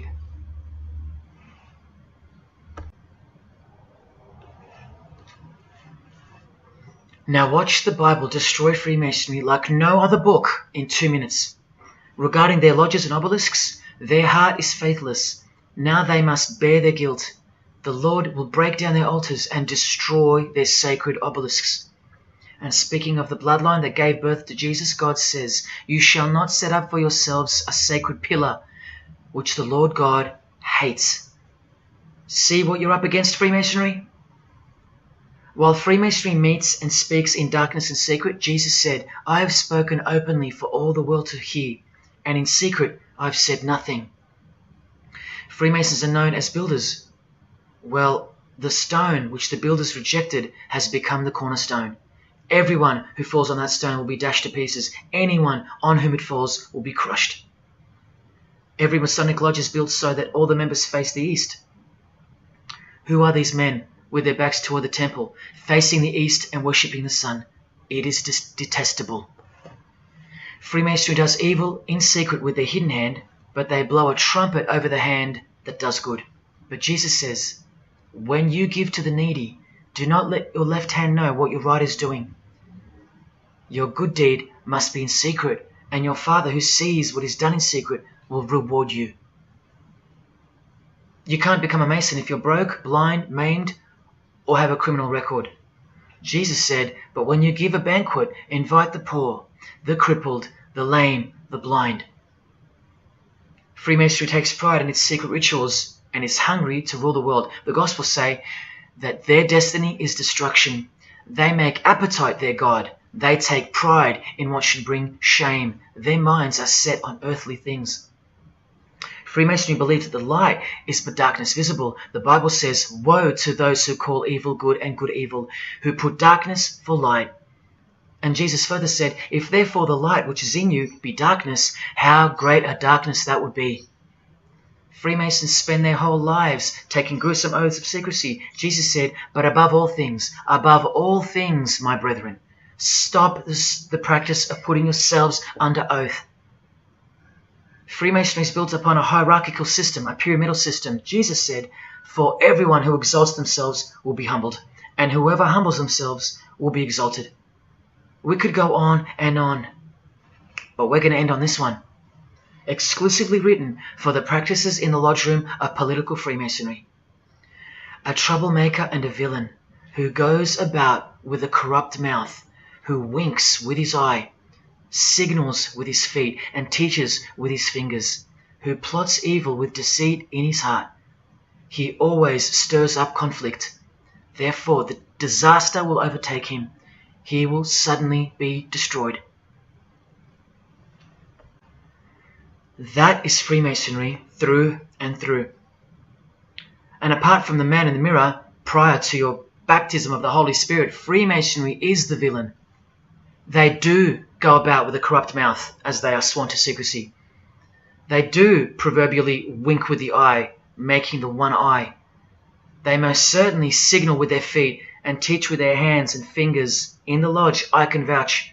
And they do plot evil, stir up conflict, in order to further their goal of the New Age and the New World Order, the greatest conflict being up ahead. But thank God Almighty above, the verse also tells us that disaster will overtake them, and they will be destroyed. One frightful and glorious day, you can count on that. Because the only thing you can count on in this world, more than death, more than taxes, is the Son of God.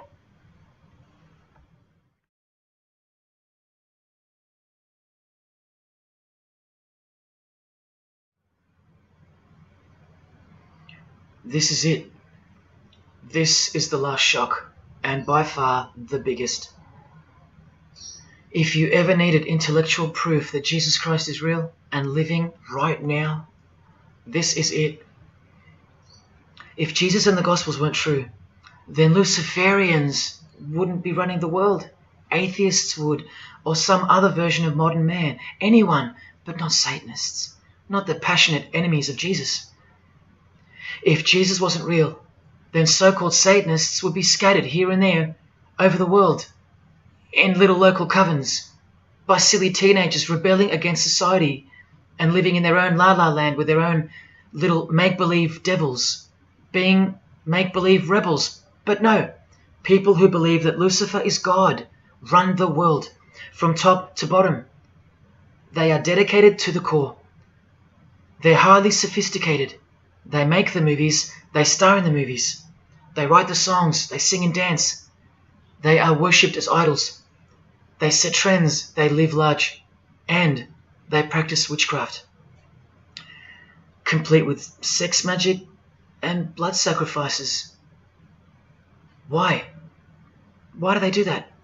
Why would they bother? Because witchcraft is real and has been since before civilization began, hidden from the vile multitude who have been stupefied by propaganda to the point that they don't believe in anything anymore. And who waged a war on witchcraft on your behalf? God did, the God of the Bible. If Jesus wasn't real, Luciferians wouldn't be building their paradise on earth. Atheists would. If Jesus wasn't real, Luciferians wouldn't be passionately hating him to the point of keeping their existence hidden under penalties of torture and death. Lo and behold, in the 21st century. Yes, if Jesus was a myth, Luciferians wouldn't be working overtime to inadvertently fulfill every prophecy that Jesus gave us. Can anybody read me? What part of Jesus foretold a worldwide cashless system, a worldwide government, and a worldwide religion do you not get? If Jesus wasn't real, why do former Satanists freely admit that only the true Christians are immune to witchcraft? They have no power over the disciples of Jesus. How is that possible? And what about this one that's been going around? If the Gospels were written by the Catholic Church in order to control people, then why didn't they include a pope in the scriptures? There's no pope here. Why didn't they include instructions to obey the priests? There's no priests in the New Testament, except for God himself and all his disciples. We're all priests. If the Gospels were an invention of the Catholic Church, why does Jesus say to call no man Father except your Father in heaven? Yet every priest holds the title of Father. If the Gospels were an invention of the Catholic Church to control people, why were only priests allowed to own a Bible and not the common people? Why did they burn William Tyndale at the stake, a Christian scholar who translated the Bible into English? Are you with me? Please help me understand how you don't believe in Jesus when even your enemies, the high-ranking Freemasons, think that you're stupid for not believing in Satan. There was the first shock, which was the fact that an international secret society exists at all, and that all people in power, prominence, celebrities, they're members of it. That was the first shock. The second shock was the oaths they take and the rituals they perform. Decapitated heads, brains exposed to the sun, drinking wine from human beings' skulls, all done by the people you respect the most. Pretty shocking if you have any brains left in your skull and heart left in your ribcage.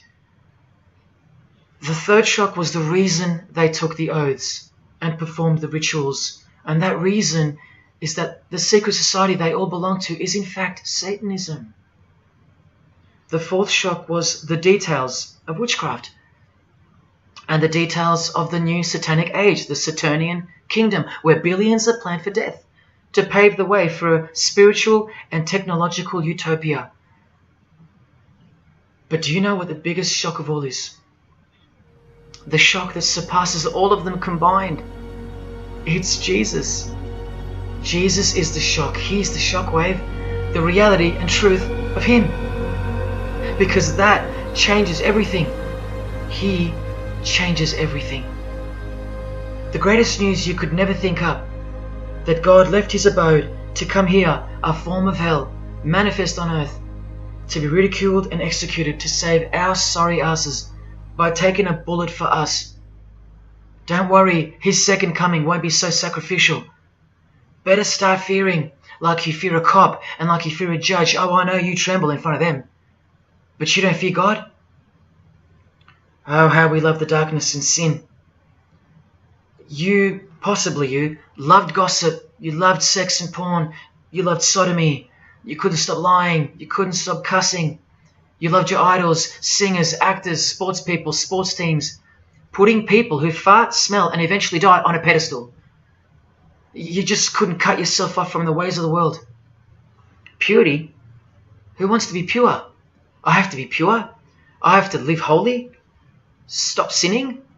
That's so boring. What kind of God is this? To hell with that God. Well, do you like filth in your home? Do you? Do you like filth on your carpet, on your clothes, on your face? Do you invite filthy guests over and give them a share in all your belongings and all your power? Do you give them the keys to your house and car? No, you don't. But the Creator, who has the greatest house of all, he should. We can barely earn $1,000 a week, and we don't give that away to anyone. But now God should share his wealth with you, the unclean, the unrepentant. Is it too much to ask your filthy guests to clean up before they enter? To watch their mouths, to control their willy? Is that too much to ask? Oh, but if God was real, what about all the children that die? What about them? What are you doing about them? Are you still stuck on which phone you're going to upgrade to or what's for dinner? Why don't you leave your abode, your luxuries and your loved ones and risk it all to go save some children yourself? Oh, but what about all those who've never heard of Jesus? Let me ask you, what's your excuse? I know they have one, but what's yours? You've heard of him. Every morning you wake up and look at the calendar is a testament to his name, because it's 2021 in Australia, it's 2021 in Brazil, it's 2021 in China, it's 2021 in every single country in the world. So let me ask you, 2021 years since what? Like I said, just waking up in the morning and knowing what day it is a testament to him. But if God was real, why wouldn't he just show himself? Show himself to who? To you? You can't even get on your knees and repent. You can't even hate sin and scream out to him. So why would he? How do I get the girl if I don't ask her out? And if I do, maybe she rejects me the first time and the second. How bad do I want her? How hard will I try? Most haven't even knocked on his door. Well, I did. I just kept knocking and knocking, and then I started banging and banging. I refused to leave his porch. I lay there like a hungry puppy. But even when he answered the door, I did the runner, because he was too big for me, and I loved sin a little too much. Yet he still left the light on for me. But here's the craziest part about people who ask me why he doesn't just show himself the way they'd like him to. Their hearts have been so hardened that even if he did appear to them, in 2 weeks they would go back to being their old self, and he knows that. That's why. They might even forget it ever happened. Oh, that was just a crazy day. That was probably all in my head. Oh, how we love to make excuses. But if God was real, what about all the other gods? What other gods? Did Buddha perform a miracle for you? Did he affect a plethora of witnesses? Were his followers stoned to death, sawn in half, eaten alive? Did historians of his era leave any trace of him? Did he prophesy all the kingdoms that would appear on earth, and in what order? Did he foretell of worldwide floods, of enemies that would despise his followers, use his name as a cuss word, and eventually attempt to set up a world kingdom? Did his appearance change the calendar from one end of the world to the other, and predict that his appearance would in fact change the calendar? What did the Prophet Muhammad do for you? Apart from stealing Jesus from billions of people and corrupting the Gospels, did he dedicate his entire life to sinlessness? Did he remain celibate so that his blood could make a difference in the hidden realm by the science of sacrifice, which is practiced in secret every day, in order to shield your very soul? No, he didn't. Instead, he had 11 wives. One of them was 9 years old, and he lived like a king, while the real king lived like a slave, and died like one too, and washed the feet of his disciples while demons trembled at his name and presence, and still do. And let's not even bother with the other pagan gods, Osiris, Odin, Vishnu, all inventions of fertility cults that worship the sun, sex, genitals, death, destruction, agricultural religions. Did anyone else apart from Jesus Christ ever say the words, I am the truth? Have those words even ever come out of someone's mouth? I've heard of, I know the truth, I have the truth, but I am the truth? That doesn't even make sense. Unless truth itself was once upon a time born on earth as a man. Well, of course he's the truth.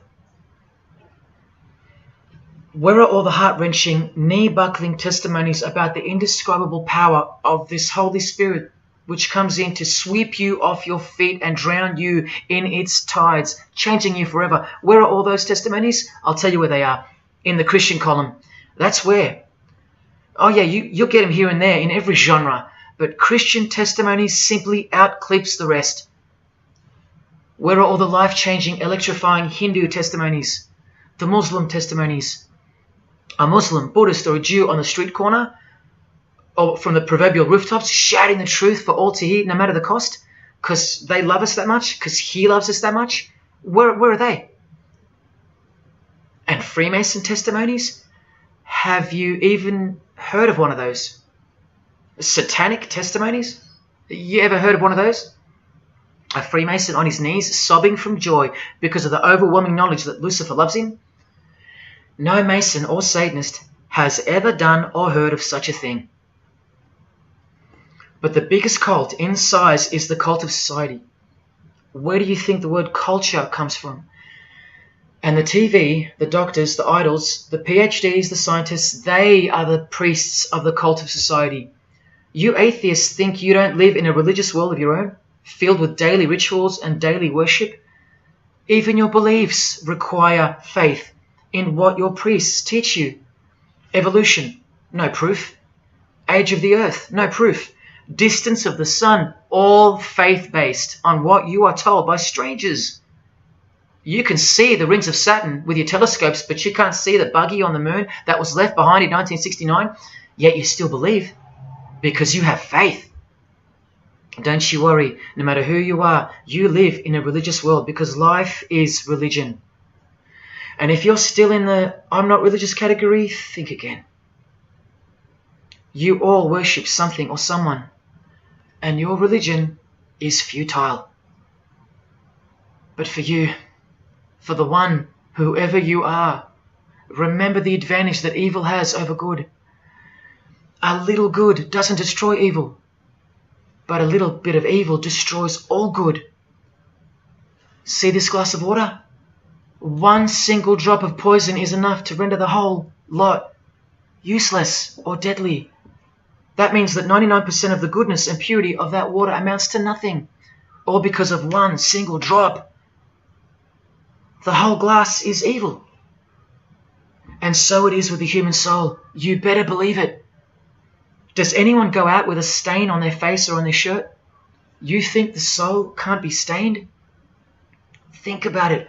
Just one lie makes you a liar. So you can't go where life is, stained with death? Now, in case someone thinks I'm playing the high and mighty role, I tell you this. I used to be a liar. I used to be a pervert. I used to be a drunkard. I used to smoke all kinds of poison. I used to have angry outbursts, use a filthy mouth, indulge in filthy humour. I used to. Past tense. But no more. He finally summoned me. He called my name for the last time. He took my dog, then my music. He took my band, broke it all, and broke me, flooded me clean. He sent for me. He woke me up from a deep sleep on a high-speed midnight highway with a whisper an actual whisper in my ear, and only meters between me and a concrete wall with my name on it, because he knew I had it in me. I had it in me to lay it all down, risk everything, so I can take a stand for him, for the Gospels, and for you. Well, this is me taking a stand. Brothers and sisters, I did all this for just one person, and I'll be hated and mocked and worse maybe, so that that one, whoever you may be, will wage war on sin and believe. Don't let even one drop in. No matter what the distractions this evil world may place in your path, in order to bury itself and its poison in your heart, where it will take root and overpower the 99% goodness in you. Just like only a few find success in this world, even fewer will find the kingdom. It's far more difficult than winning X Factor, or making $1 billion, or reaching a 33rd degree of a secret society. It's as difficult as loving your greatest enemy. And that's just about impossible. But if you can figure out how to do that, then you've found the road to life. And I hope to see you soon. God love. Jesus wins.